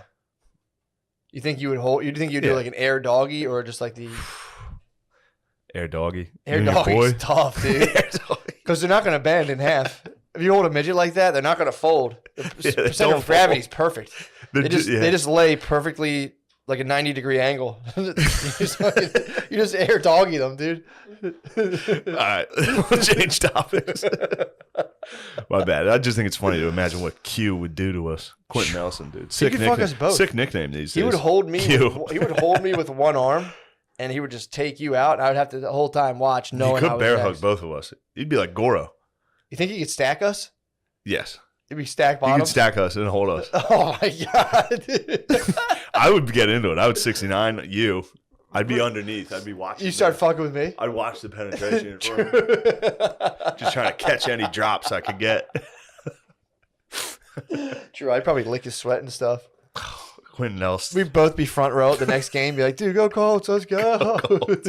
That'd be our settlement. How do you think the thing would go down from like us? He'd probably enlisted us for a massage. You think he'd hit us with the Watson? Yeah, he hit us with the small towel. Remove it, dude. I don't know. That's what Sandusky was doing. He was quieting the kids with some fucking box seats and shit. Was he really? Jesus. Yeah. I got to hit I was at a wedding on Saturday. It was a blast. But they, I believe the bride was from Penn State, and then I think one of my cousins went to Penn State, so he started doing the Penn State stuff, and I just got up real quick between him and his girlfriend. Maybe she went, I don't know. Just crop dusted him with a Sandusky, Joe knew, right by them. Wow. Got him my table. Joe knew, walked right back to my table. Nice. Pretty fun. They hate that. He laughed. He had a good. All right, good. Yeah, he fake laughed. Frankie had a good. Oh, all right. Frankie laughed. All right. But I walked by. Joe knew right by him. Joe did know. He did. He knew all about it. I had to settle that down. I couldn't have that on my side of the wedding. I was like, no. No, that's Penn State weddings. Good God. We are Penn State. Pedophiles. We are. Yeah, you guys rape. We are complicit in horrible crimes. Yeah, it's almost as bad as a West Virginia wedding. You ever go to one of those? No. People that went to WVU. No, what do? They sing country roads. They all get together in a circle, lock arms, and sing country roads. Isn't that the name of the song? Johnny Denver? Possibly. Yeah. I've never Take got me home. This wasn't like a full on. I've met couples who were like full on like blue and white party type things. This was like a small uprising. This was a couple people. Okay. It was only a couple. I had to just stifle what I could on my side. I couldn't cover the whole ground. I should have grabbed the mic and be like, just to throw this out there, guys. You know, we should. You should have ripped the mic. Moment of silence. And be like, DJ, play it. There's a band. Dragula comes in. Oh, fuck, dude. Cool down the party. Dude, I had a wild night, man. I go to this wedding, and remember I told you when I did the 5 grams, I was the idea of dancing. I was like, I'm just going to dance anywhere I go. Like, whatever. So, which is gay. Not on your part. Say that. You say that. No, it's fine. You can totally. I'm not criticizing you. I'm sorry. That came out wrong. No, dude. Yes. I know. You're perfectly right to assert that. That's how the elders of my family are. Like you there. That's the whole time. You gotta learn from your elders, dude. No, dude. No, you can't. Be dancing. You're a man, dude. That's wrong. You ever see dancing's for ladies? No, it's not, dude. It is. It's not. It's for men, dude. Ladies, right? So here, I'll give you the full scoop. So I'm sitting there and I go, I'm gonna not really drink. I'm gonna see if I can just go enjoy myself, hit the dance floor. But, and this is, again, I'm not perfect. I take 2 microdose capsules. And then I pig out on the vape pen a little. And then and that's it. I'm like, I'm having a good time. I watched the ceremony, and I was sitting there the whole time. Like I guess it was like the maid of honor starts talking about like just how like she started bringing up like moon stuff and how like we're on like a planet, and I'm just sitting there. Oh, you were probably like, oh, this fucking. Slade knows what the fuck she's talking about. Now's the time to talk moon stuff. That's what I'm sitting there. I'm like, hell yeah, dude. She's like talking about the planet and like the gravitational pull between people, and I'm like, that's a theory I've had. Yes, go on. So I'm sitting there. I'm enjoying myself. I'm having a good old time, dude. I'm sitting there enjoying myself during the ceremony. It was like the place was beautiful too. It was like in North Jersey, and so I'm sitting there being like, dude, everyone here should be like a wedding where like most of the people were on mushrooms is, I think, the way you should do it. Because I'm telling you, dude, I'm watching like this is awesome. So booze. Dude, a wedding, booze, bro. You can still have the Ask booze. Jesus, bro. You can still have the booze. Jesus what he would want. He just booze, that's bro. all he had. You don't think Jesus could conjure up some mushrooms? He also obviously, the chrism he blessed people with was obviously laced with cannabis, but no. Yes, it was, dude. No. They know for sure. I'm sitting there, dude. I'm vibing so hard. I'm like, man, this rules. Like, this is so much to me. I'm like, this is so much better than drinking. I don't have to like sit there and get like hammered. I just took my 2 little microdose capsules. I'm having fun. So we go inside, and this place was like over the top, like high scale. Like we walk in. Dagos? Yes. Yeah, dude. First of all, they eat like pigs. Italians eat like fucking pigs, dude. They eat like pigs. I come in from the ceremony, beautiful ceremony. What a lovely ceremony. I got now lovely look at ceremony. These wop pigs. They eat like fucking pigs. I walk upstairs and there's one station. It's just lobster. There's like lobster tails cascading down an ice sculpture. It's like shrimp, and then a whole station of people cutting up calamari. It was awesome. Damn, dude. There were 6 other stations. I just saw that and was like, this is for a cocktail hour. This is amazing. So I started eating like scallops and shit. And then they're like, there's like 5 other stations. Dude, there's steak, bacon, sausage, sushi, lo mein. It was wow. Crazy. So I'm walking around just feasting, dude, eating all this stuff. Again, noticing like Italians eat like pigs, start thinking about early COVID stuff. And I'm like, so it's like, how did Italy get hit so hard? It's like, you should see how they eat. They're pigs, dude. They are. This was the most piggish display. Again, I just wanted to be polite, so I obviously joined in and ate as much as humanly possible. Yeah, yes. I wanted to be polite, so I had like a lot of bacon. I was just like ripping. I would go back and forth to these tables, just eating sausage, I'll just ate meat. Been there. Yeah, dude, it was sick. Every wedding. It was so. Those fucking people walking around with the appetizers. Didn't even have them. They can't even get away from me, dude. This was like a 5-station buffet that you could just, and like there was no line because there's so many different options. So I just kept hitting dude. There was these long shrimps on sticks that, oh, dude, it was crazy. Yeah, I'd have a tough time there. I pigged. Again, when in Rome. So one among the Italians. Yeah, one among the Italians, dude. Yes. I didn't want to shame them with like my austere Irish diet. I could have went there and ate like a small bit of mashed potatoes and a small piece of shitty meat. Yeah. And like and 1 or 2 green beans. Out, hammered, and laid on the ground. But I was like, let me honor these people by enjoying their sumptuous feast. So I pig out. That's why Italian women get fat as hell. Yeah, dude. When they get older. Yeah. Become blimps. It's there. It's waiting to happen. Some don't. Some don't. But rarely. Yeah, they can't. Most of the time they become fat blimps. You can't blame them, dude. No, they're getting force fed. They're getting the fucking fine gravy every night. Every Sunday, bro. Fine gravy, long dinners, dude. The wine is like, to not have wine is unthinkable. So I got a little taste. I was like, it was pretty cool. So by this time, I decided. I said, you know what? I'm having a good time. Yeah. Let's eat a weed gummy. Ooh. What the heck? What the heck, dude? I'm having a good time. I'm not really drinking much. I'll eat a weed gummy, dude. I forgot when you're on, even if you're on a little bit of psilocybin, it really heightens the effects of weed. Oh no, dude, this thing fucking. Long story short, dude, I get done pigging out. This weed gummy kicks in on me, and I'm like, I was like fucked up. Dude. Yeah. I was pretty fucked up. Not like, I was cool. I was holding it down, but like I would like catch myself just like staring. It's because I was like analyzing my family, being like, because everyone started getting drunk, and I'm like, yeah, I saw Billy had a couple cocktails. Silly Billy. Yeah. Oh, Billy was White Claw Billy to the fullest. I saw old White Claw Billy. So I'm watching White Claw Billy. I'm watching him and my cousin Joey were out on a mission, dude, trying to get ass, dude. It was so fucking funny. Sad, dude. Dude, I mean, they're These two bros. They're two bros. They're two lone bros. So they were out there, dude, trying to get ass, and I'm like sitting there, like every now and again, one of my cousins would just be staring at me. Because I would just be like this for like 2 minutes, like, and then I'd look up to like my cousin from across the table, just being like, I'd look at them like, "What up?" And they'd be like, "I'm like, all right." Yeah. So how well do you know that cousin? Pretty well. They like, probably think you're. Oh, my whole that's what my paranoia was starting to base around. That my family thought I was like a drug freak. Yeah. Because I would like and Brittany had a couple pops, so like she was like starting to fade on me a little. So that was my main thing. I was like, "Are we too fucked up for this wedding?" And I was like, fuck, dude. Really? Fuck, we failed as a couple, dude. We were fucking retarded. And then, like, I was like, shit. And then, again, I would, like, oscillate between that and be like, nah, dude, you're totally cool. I have been too fucked up for several weddings. Yeah, but you don't know. That's the thing. But when I rolled an ankle at a wedding, fell down in the front yard. That's the difference between drinking and doing, like, light True. Hallucinogens at a party. And I might toss that out as the challenge of this summer. Hallucinogenic wedding challenge. Dude, it's so fucking fun. It was a blast. Again, there was a change with little bits of paranoia, but dude, I would sit there and like There's analyze. Nothing better than a wedding drunk. Dude, getting fucked up at a wedding, hitting the dance floor on a weed gummy and some mushrooms. That's when you got to take a bus back to the hotel with everybody. True. You ever get on one of those? I dipped. No, we took one there. It was everyone was Yeah. saying I smelled like weed and being like, "What the fuck?" And I was like, Well, it's weed. But I was like, I don't care about because that. I'm high. But I also thought it was somewhat of a false flag because I only had a vape pen on me. So I think someone was just trying to conjure up the beef on me. That'd probably be Bill. Wasn't Bill. That sounds like a psyop. Although I did have weed gummies, so they might have stunk on me. I don't know. But people were on my ass from the beginning of this thing. Get off my fucking back. People, no, I was chilling, dude. The whole time I'm like, hey man, it's no big deal. The hell off my back. I'm not high. I'm fucking chilling. I'm not that high. I'm microdosing. You can't explain this to people. They're like, what? I'm just taking a little bit of mushrooms. I took a creative dose and I'm dancing with my family.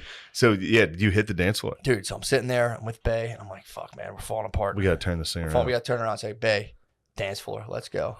We hit the dance floor, dude. So I start, I'm just doing my little stuff. And out of nowhere, Bay comes alive. Bring her to the dance floor. She just fucking, lights come on. It's time for the percolator. Dude, she goes, yeah, exactly. She goes, look, here's all you got to do. Here's the secret to dancing. When the drums hit, just hit your feet as the drums hit, like you're playing the drums with your feet. Dude, it hit me like a revelation.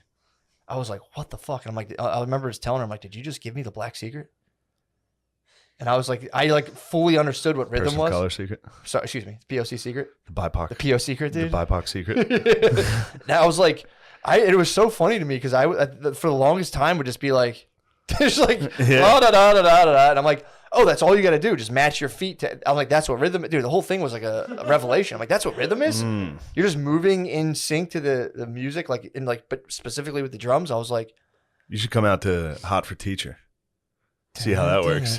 Oh, you follow the beginning. Oh yeah, easily, dude. Come out, chop your feet, dude. So we're out there. Sick. I have this profound revelation where I'm like, this is how rhythm works. I'm having a blast, dude. You're high, dancing my ass off. You're high.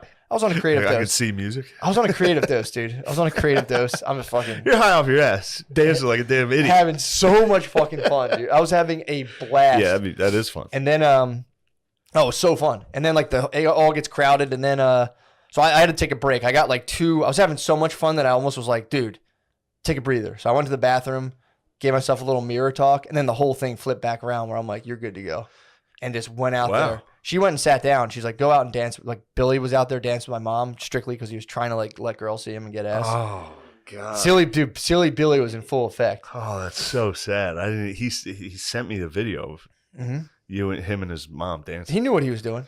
I did not know. Any of my female cousins or cousins' wives oh, that's so sweet what Billy's doing. I'm like, he's trying to get ass, and they're like, oh, come on. He told me it was for a sweet reason. What did he say? He was like, my dad didn't want to dance, so I was like, Mom, I'll dance with you. And that's true. That is true. That is true. But you're right that it was definitely he was laying a trap. That was bait. Yeah, he's using my mom's pussy bait, dude. You can't use your mom as pussy bait.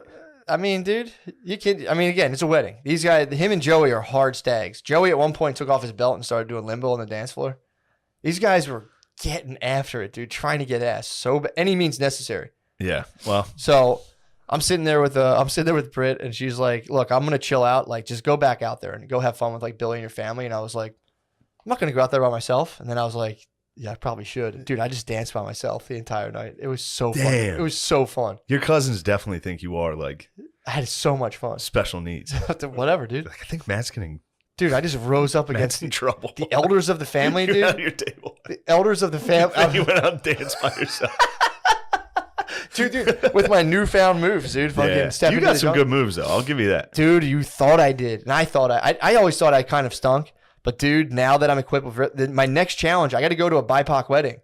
I do want you to know the time in Chicago when you danced at that person of color circus. Yes. Universal circus. Yes. And they picked you out of the audience to dance. Which was racist, yes. As the white man. They said, this will be funny. They tried to clown on you. They did? And then the crowd went crazy when you hit the moves. Yeah. Have you ever seen a video of a autistic kid at a high school in a dance-off? And the crowd goes, oh, no matter what they do? True. I am afraid that could have been what happened to you. No, I killed it, dude. Well, that's exactly what the autistic kid at the high school thought. So you got to be careful because it could have been that. Now, I saw the moves, Hold on, let me think. but I think I also might be your friend group. My footwork was nasty, dude. Footwork was I was nasty. a little uptight That's at first. always the autistic kids when they get in the dance, they fucking swing their feet around. So I hit a couple of those like I hit a couple of DVRs. I hit a couple Dance Dance Revolution moves at the wedding. That's the autistic kid. And that's when people would be like, all right, dude, that's enough of you. It's too bad there weren't any Asians there. They were like, holy shit, this guy's good. That was like a 100,000 point combo, dude.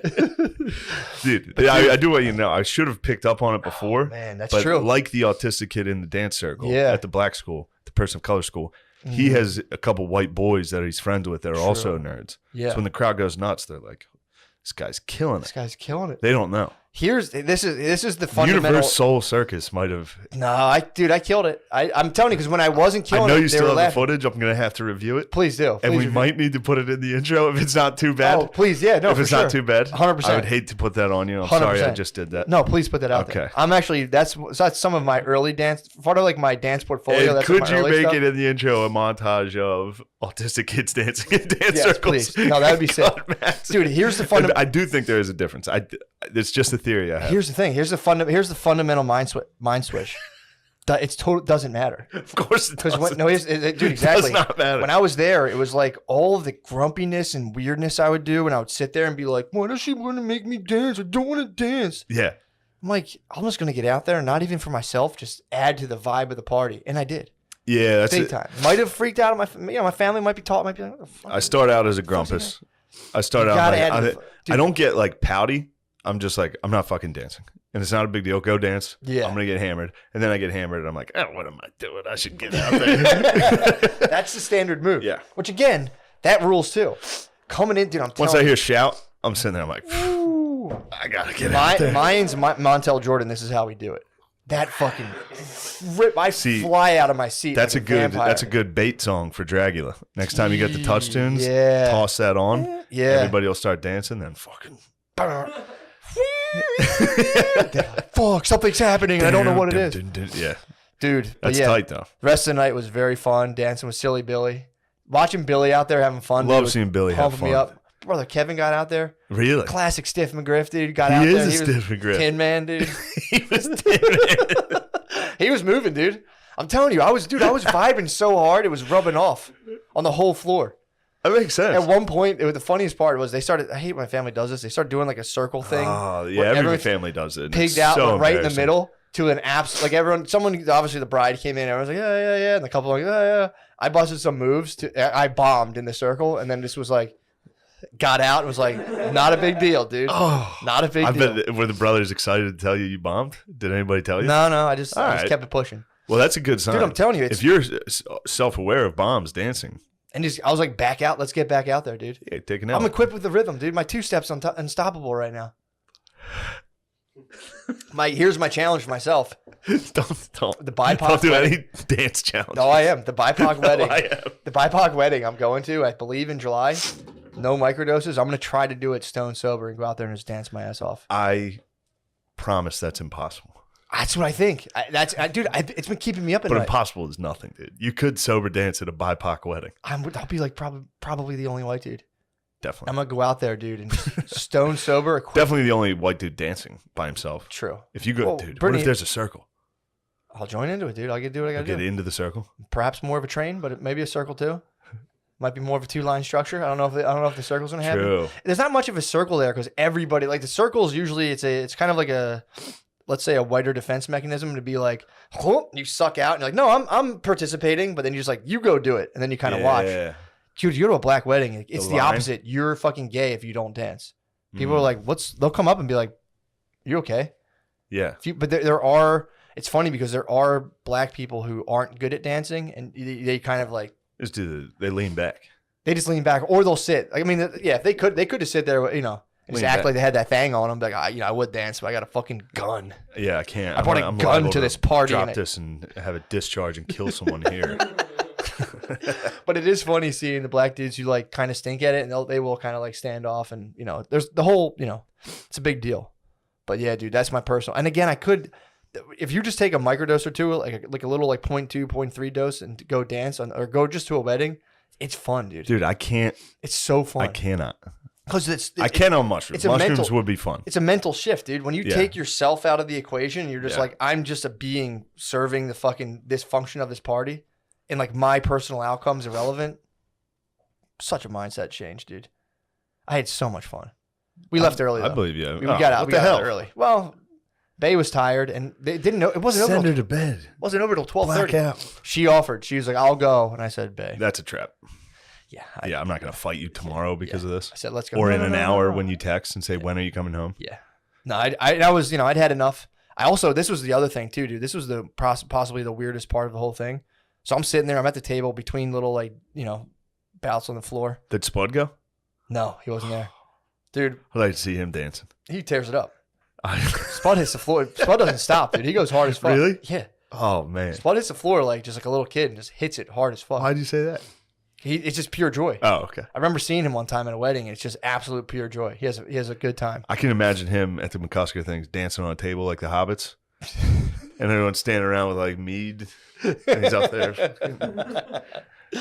Spud, I love you. Yeah, he's I know he's listening to that. I'm not. There's He nothing- he actually is pumped about Hobbit Dome. Actually, Yeah. Hobbits rule. true.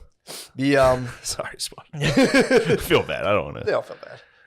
He hurt knows his what Josh feelings. wants. I He know knows we right love now him. he's painting and he just put his brush down and went, "What the fuck?" You think he went out for coffee? Right now, He slapped the brush. he just heard these words. Slapped the brush against put his the brush can. down. I was like, "What the fuck's his problem? Fuck him." True. Yeah, well, That's a beef, dude. Me and That's Spud are instant now beef. beefing. You guys are now Fuck beefing. you, Spud. I know you're listening to this. You piece of shit. dude. So I'm sitting there. I'm at the wedding, and I'm like, I'm like, there was parts where I was kind of like sitting there, like that weed gummy fucking took me by storm, man. That was the thing that like turned it into kind of a somewhat kind of like dubious situation. And Doobie.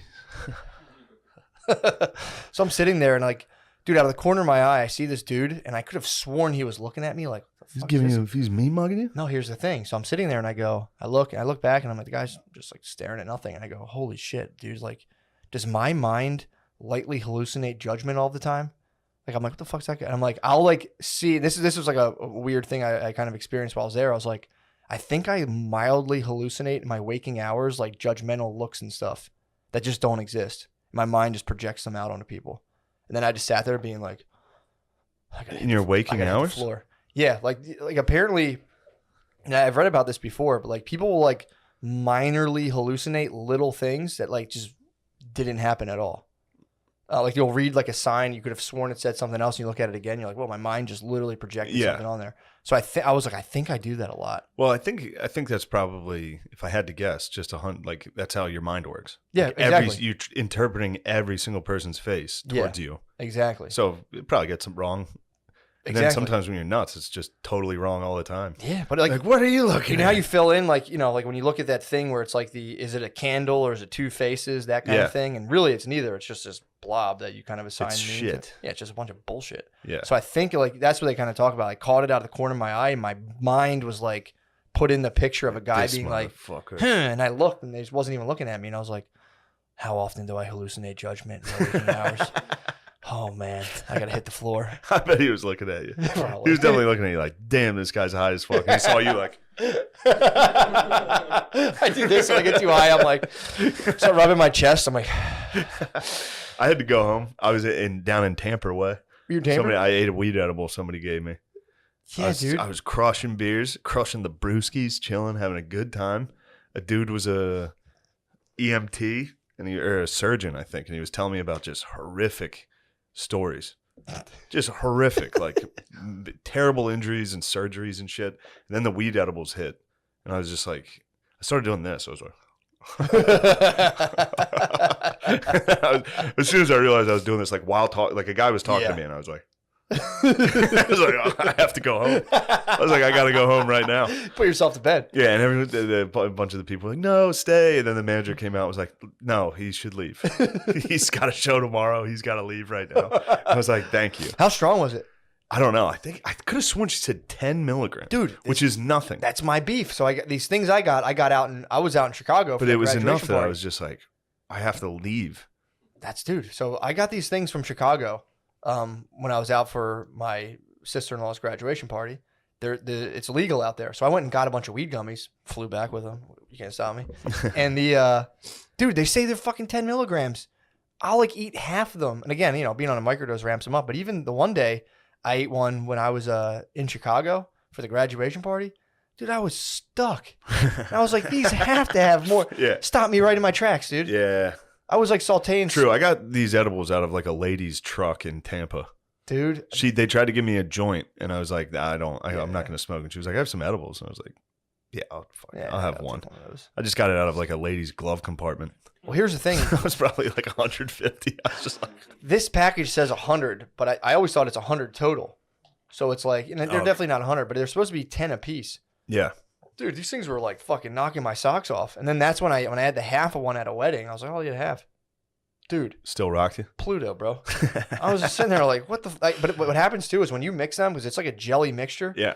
So you pour in like if you're using... Yeah, I've had some of your gummies. Exactly. So you're using like every once in a while you hit a landmine. Exactly. Because it's like water and oil. And then if you're using distillate, obviously it's a little different. But a lot of times like you're just mixing sludge. So like there's nothing stopping if it's distillate or if it's like a coconut oil. It's going to concentrate in certain areas. So sometimes you eat one, it's a dud. Sometimes you eat one, you go...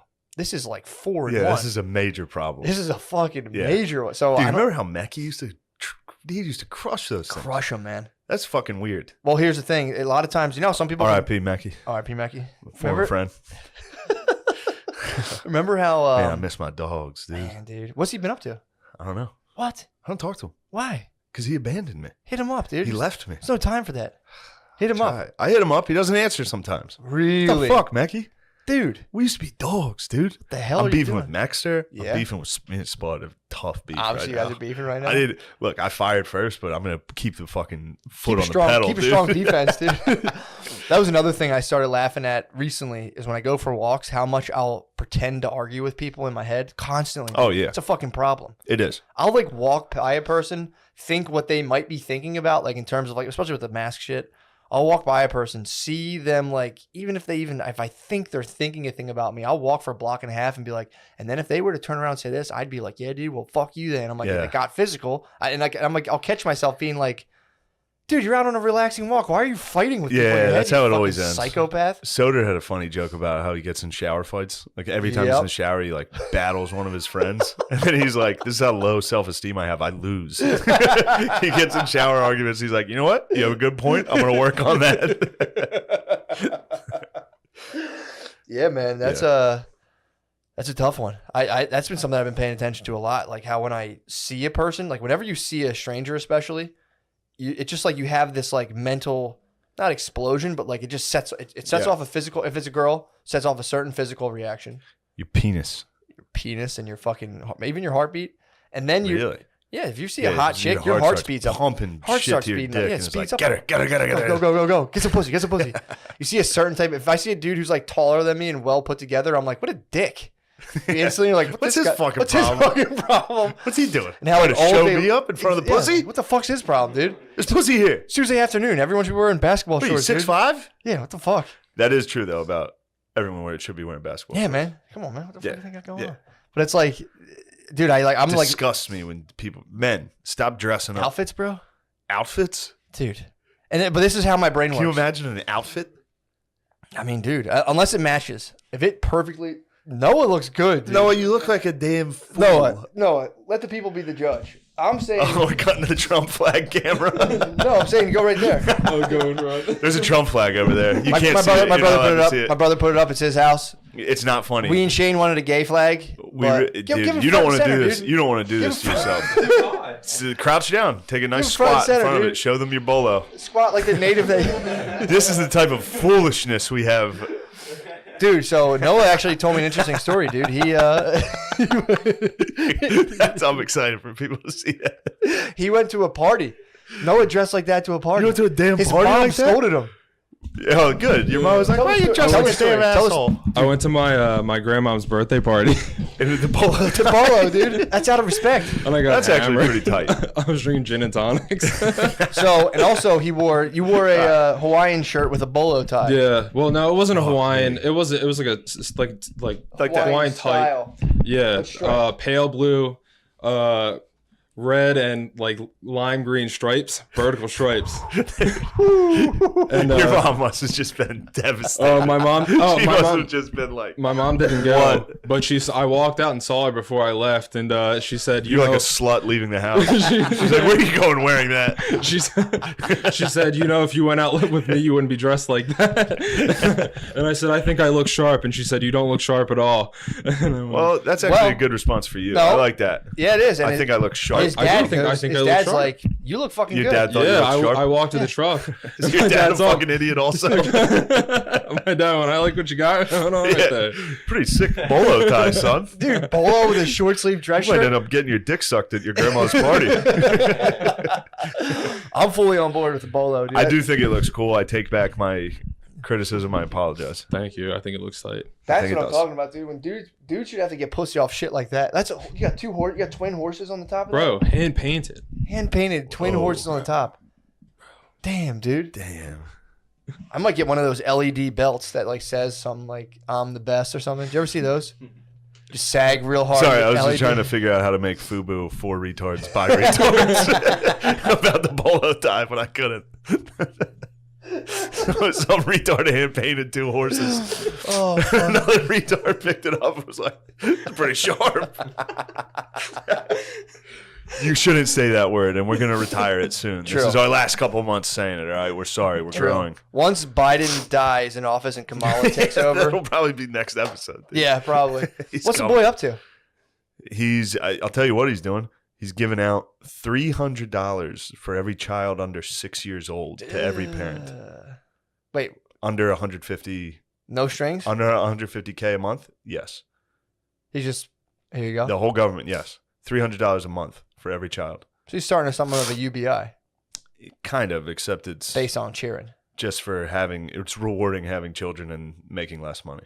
Huh. I know that's kind of how welfare works, but Yeah. I think we're going to run into a lot of people being like, I'm not going to work. Oh, yeah. And that's trouble.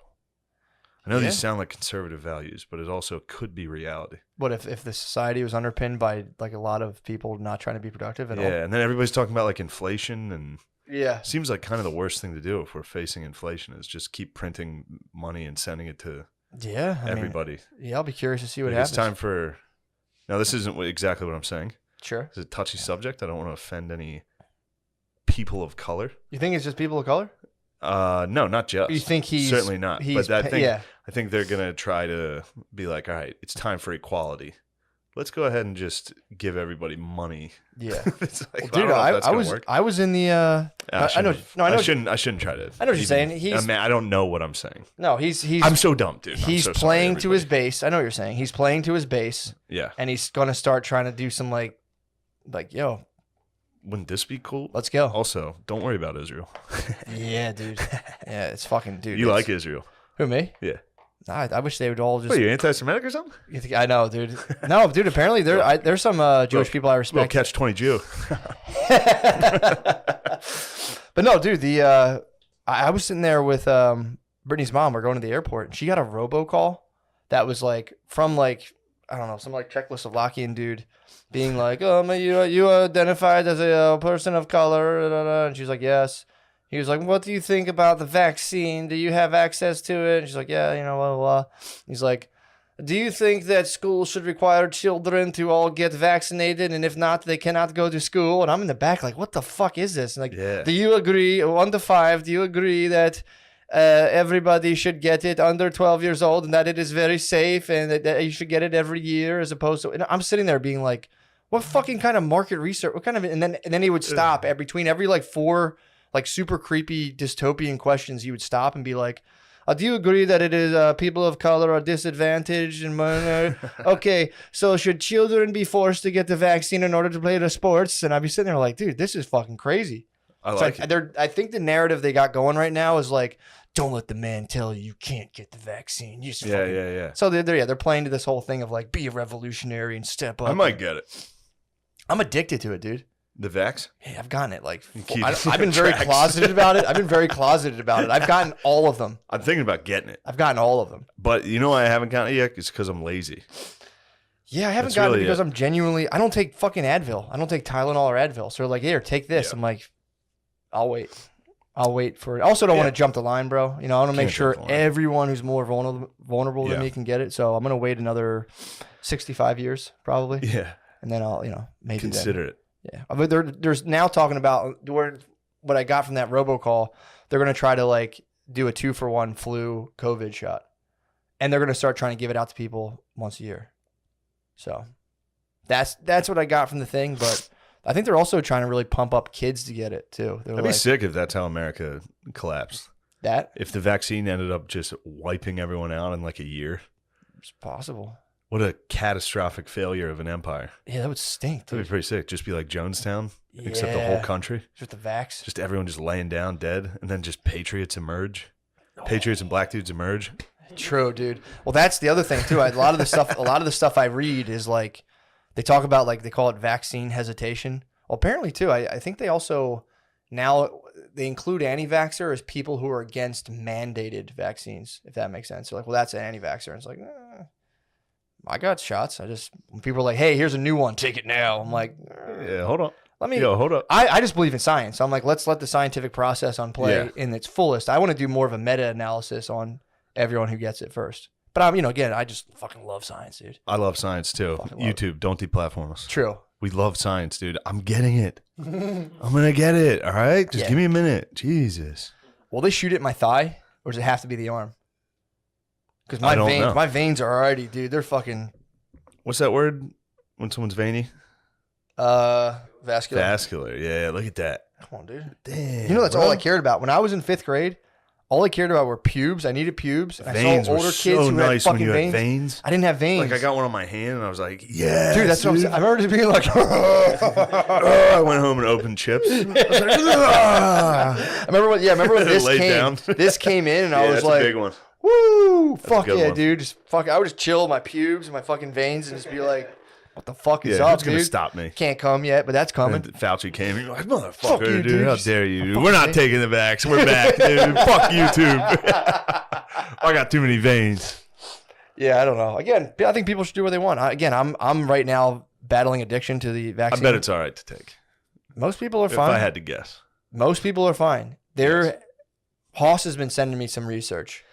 I don't trust his research. It's based off the CDC, and it's nothing crazy. It's just the unexplained deaths kind of jumped significantly. But yeah, from 500 to 3,600. What's interesting is right now my mom, dad, and sister all have colds.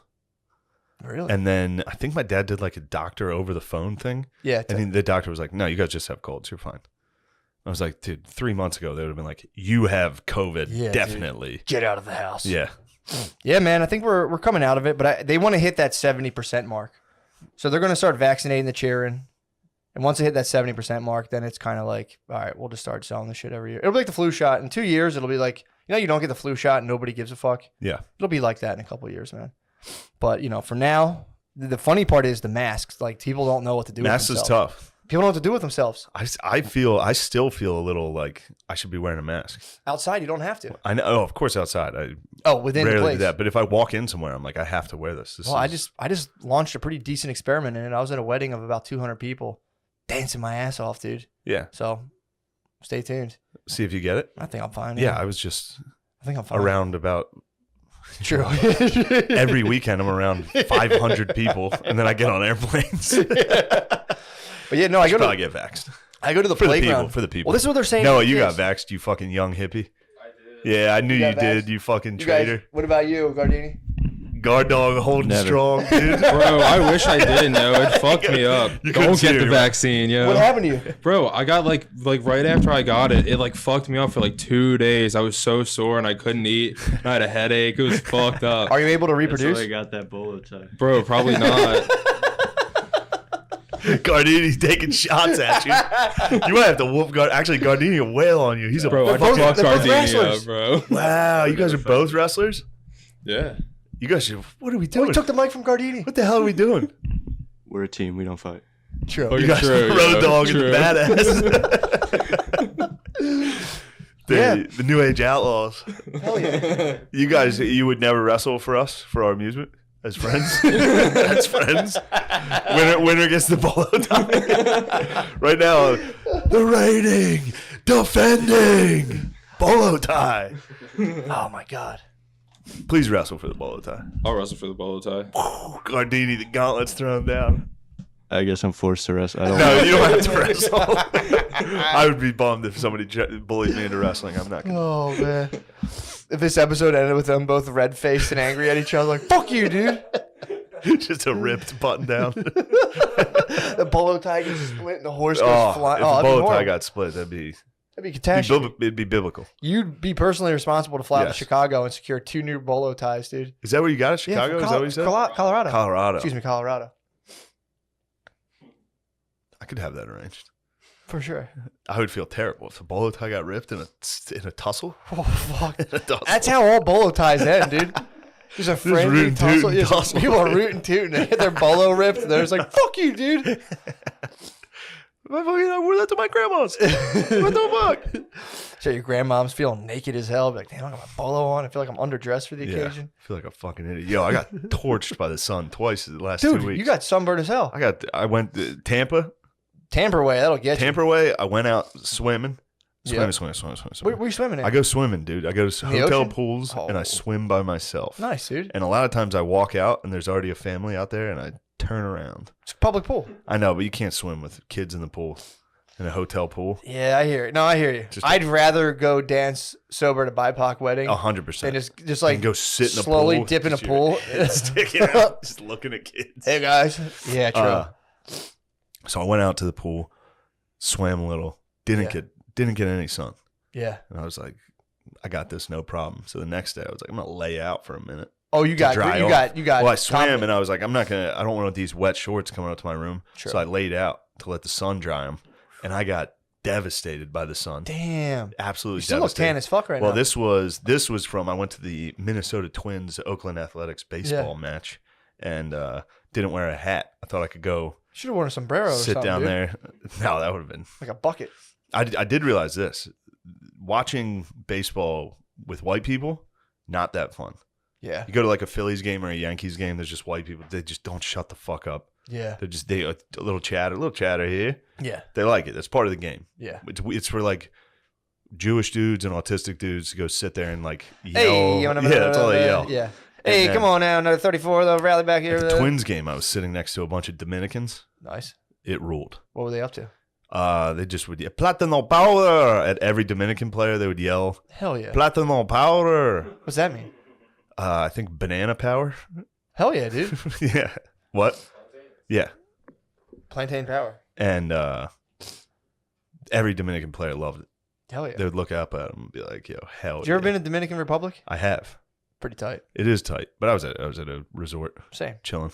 I told you I stepped off the resort for like maybe 3 seconds. Got approached by dudes on dirt bikes instantaneously. They were like, "Do you want to ride?" And I was like, "No." And I just like went back into the thing. Like that was so fast.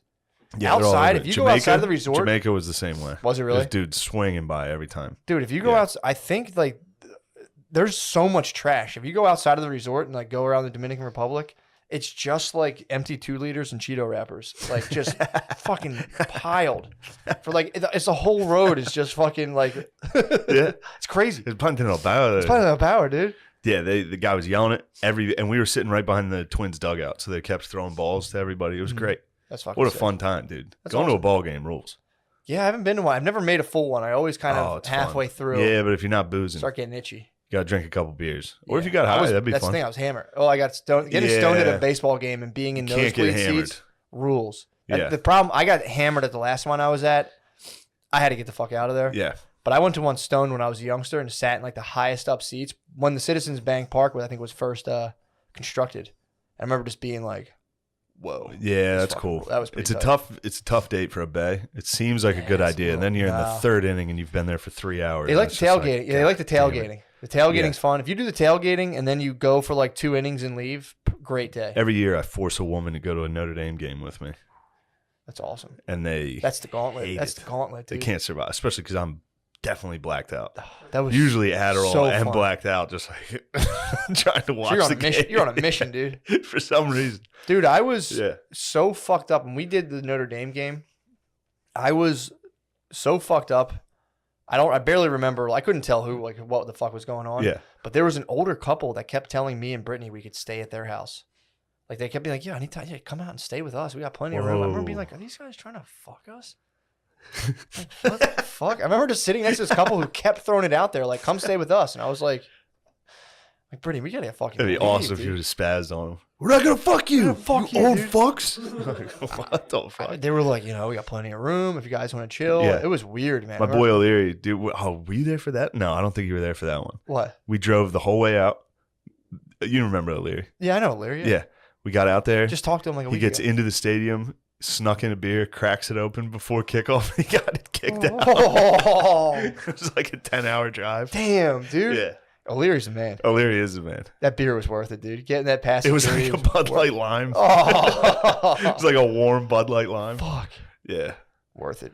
Definitely not worth it. Saved And it. he was with his lady. Saved it. Him and his Oh. lady. They got ejected. You got to hear that fucking. That's my number one nightmare of like flying with weed somewhere else. Just ruining a trip over like 4 vape But I pens. wanted to get high. I put him in with my regular. I don't think they give. Well, I'm allowed to have it in Pennsylvania. I have a medical card, and then I'm allowed to have it in Chicago because everyone can have it in Chicago. Yeah, but in the air. You just don't bust. That's the True. one. You just don't vape in the bathroom. It's got to be so hard. It's tempting, but It's got to be so hard not to vape. I don't in have. the I don't bathroom. really have a desire to be stoned on a plane. I wonder if you hit it and then blew it into the toilet and pressed flush. It's possible, You know? but if anyone smells, dude, you're fried. I've gone through it. You can eat the They gummies. land the plane. They'd be pissed. Yeah, they could land the plane. They would probably kind of be like, just because Yeah. no one wants it. They're like, just fucking don't. If I started smoking Especially the cig- stewardesses. That's one of my. I do want to do that. I think that's on my bucket list when I get older. I want to just ground one plane, just light up a cigar and just sit there. I'm like, what the? See what happens? They do it, Dude, dude. that's the Turn it Louis, around. the Louis joke. You What? can just yell down. Oh my You god! can just sit on there and go down. And they have to land it. And they're like, why? Like, I want to go down. Down. I ran into him last night. Did you really? And I was wearing The his God? Uniform. Black tee, white brutal. jeans, and black tee. Yes. Were you guys dressed the same? Yes. He walked in wearing it and I was just like, fuck. And then he fuck. sat right next to me. We looked exactly the same.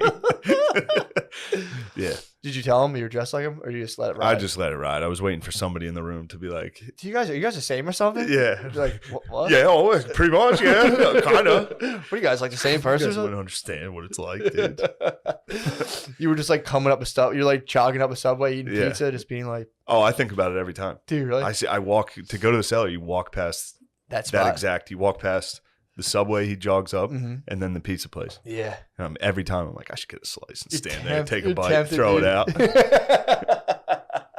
and then go in and bomb with the same 2 jokes I've been doing at the cellar. How tempting would it be? It's tempting. The cellar's been tough, dude. Really? Yeah, What's it's been because it's all hot babies. Really? It's just for some It's cream reason of it's the crop, just yeah. hot chicks going Yeah. to these shows, like For all sure. just hot chicks. Yeah, well, And then I go up with my fucking pedophile and Special Olympics jokes. The hell's wrong with that? I don't know what's wrong with that. You'd think What are they it'd be doing? funny. People don't like me. What? Yeah, they're sick of it. Nah, dude. So we've had enough. They want to hear about sexual intercourse. That's the type of jokes they like. Tell them. I don't have many sexual intercourse jokes anymore. Tell them about it, dude. Tell them what you do. I talk about Talk you. about that lineman fucking you in the ass, dude. What are you talking about? I talk about you howling when you jizz There you sometimes. go. There That's you my go. best joke. Gets hot about chicks pumped sex. up, dude. Yeah. So they just want to hear about the pussy. They love hearing about pussy. They don't hear about the pussy. I go up, I'm talking about cancer and shit. People are upset. Then all you have to talk about is cum, and the whole place is like, dude. Yeah. Start. Just jerk off. I gotta work on Just it. jizz on I stage. gotta work on my sex material. True. That's they just want the sex stuff. They want the sex stuff. Give it to them. Or you gotta be a person of color. They love it. Pretend. Well, this. White chicks from New York, Yeah. they only want to hear BIPOC speak. Just be about. woke. Just be go over there and be woke as fuck. I should. Just be woke as hell, dude. Just rather than be, oh my god. I'm with Palestine. How about y'all? True. How about we give it up for Palestine? I could get an easy, giant applause for. Yeah. How about we give it up for Palestine right now? Yeah, man. Give it up for Hamas, y'all. Yeah, dude. Yeah. Give it up for Boko Haram or whatever. Yeah, I've been following that a little bit in terms of Israel and Palestine. What have you discovered? I don't know. I mean, it's just they fight each other, and Israel hit. Israel has this like defense, like an iron shield. Yeah. So they get the missiles. Iron Dome. Yeah, the Iron Dome. I think it was built in Arkansas. Was it really? Yeah. I Hilarious. think it was manufactured in. The Iron Dome. Yes. So yeah, they get like when they get missiled, they don't get hit that bad, and then they'll counterstrike and just kill like 20 kids, and be like, "Well, we told them to get out." They hit the fucking press building. That was like, whoa, Yeah. that's pretty nuts. Yeah. Taking out a newspaper, like we told journalists to leave or we would fire. Like it's their Yeah. job to not. And then I did see that where they put out like a statement of why we did it. They like said tweeted it out. They were like, Hamas is in that building too. they're in there. Yeah. Yeah, dude. Fuck, who tweeted that? They were like, it'd be funny if Al Qaeda would have put this out after 9/11. Like, well, Like, I know there were some people in there, but this is why we did it.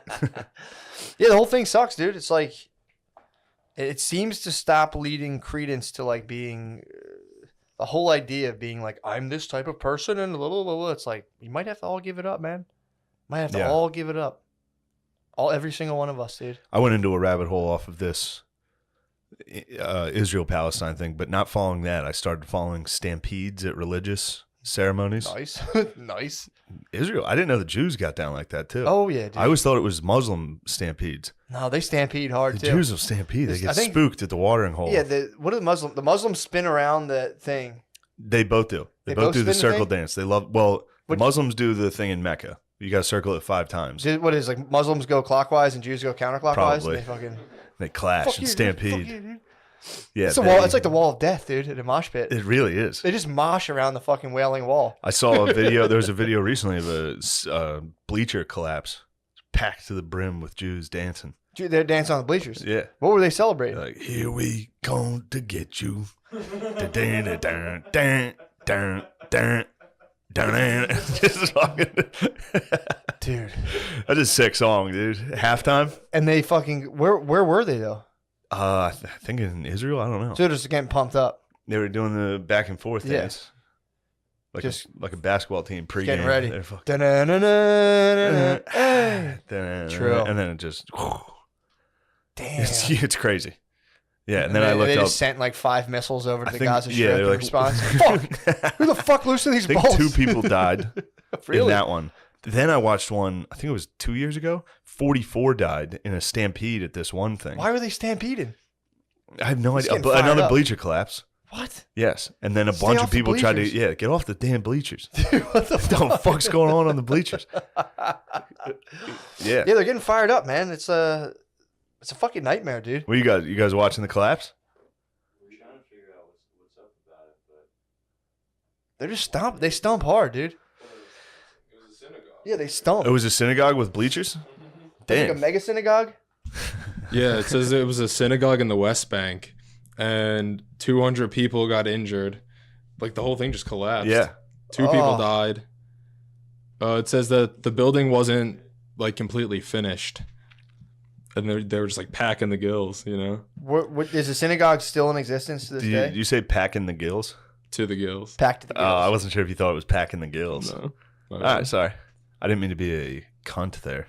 You're pretty con. Oh, that's a little cunt. You're just quality control. Did you just say that? Did you not know that One this thing is about how me, it I'm a was? stickler for grammar. I just love grammar. You're just making sure that people aren't fucking up. Yeah, That's all you run the tight because ship. I can understand. Because every once in a while, there's a would I say colloquialism? Yeah, Would that be like a saying, colloquialism. Yeah, or is that just a localized saying? it's like a local saying. It's good for me to correct someone and then not know what the fuck I'm talking about either.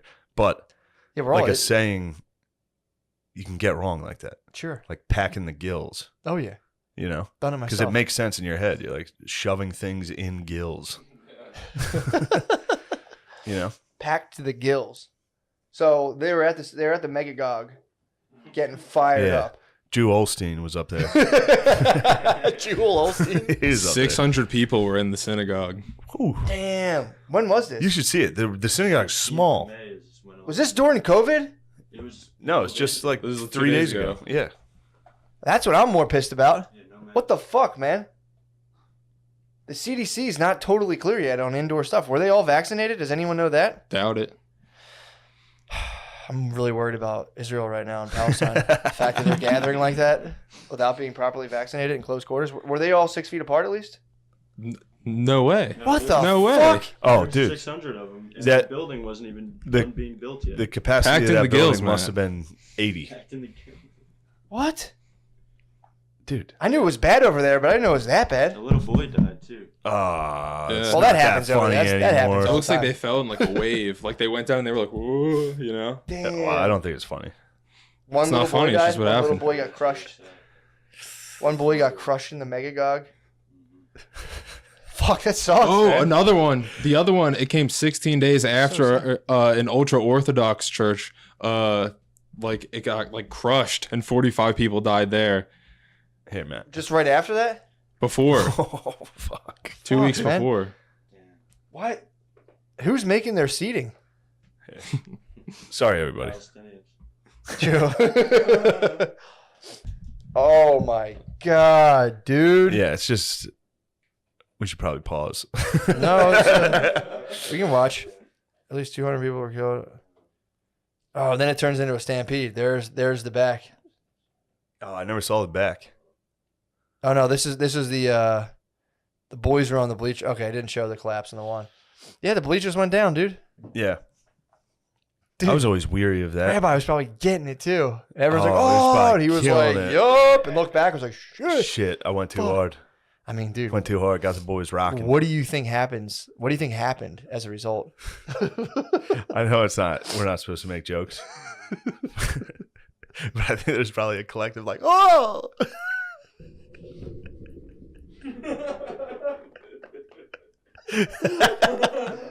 It's only funny because I mean, that's it's not gotta be- funny at all. It's not funny at all. I'm saying Just from, like the Trump flag. from a legal The perspective. Trump flag behind there is like, it's not funny. It's like, in fact, it's so funny that it's not funny. There's a lot of things like that. I'm talking about that's got to be a legal nightmare, dude. Yeah. A synagogue collapsing. Oh my God. Can you imagine that case in court? Oh my God. Fucking everyone's getting a piece of everyone's ass, dude.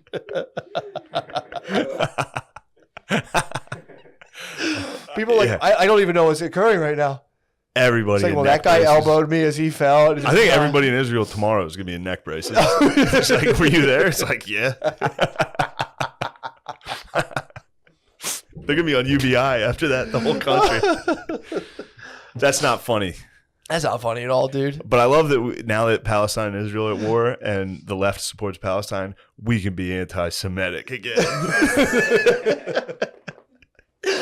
Yeah. Well, it's funny too. Like, it's just a group of people you can make fun of, like any other group of people.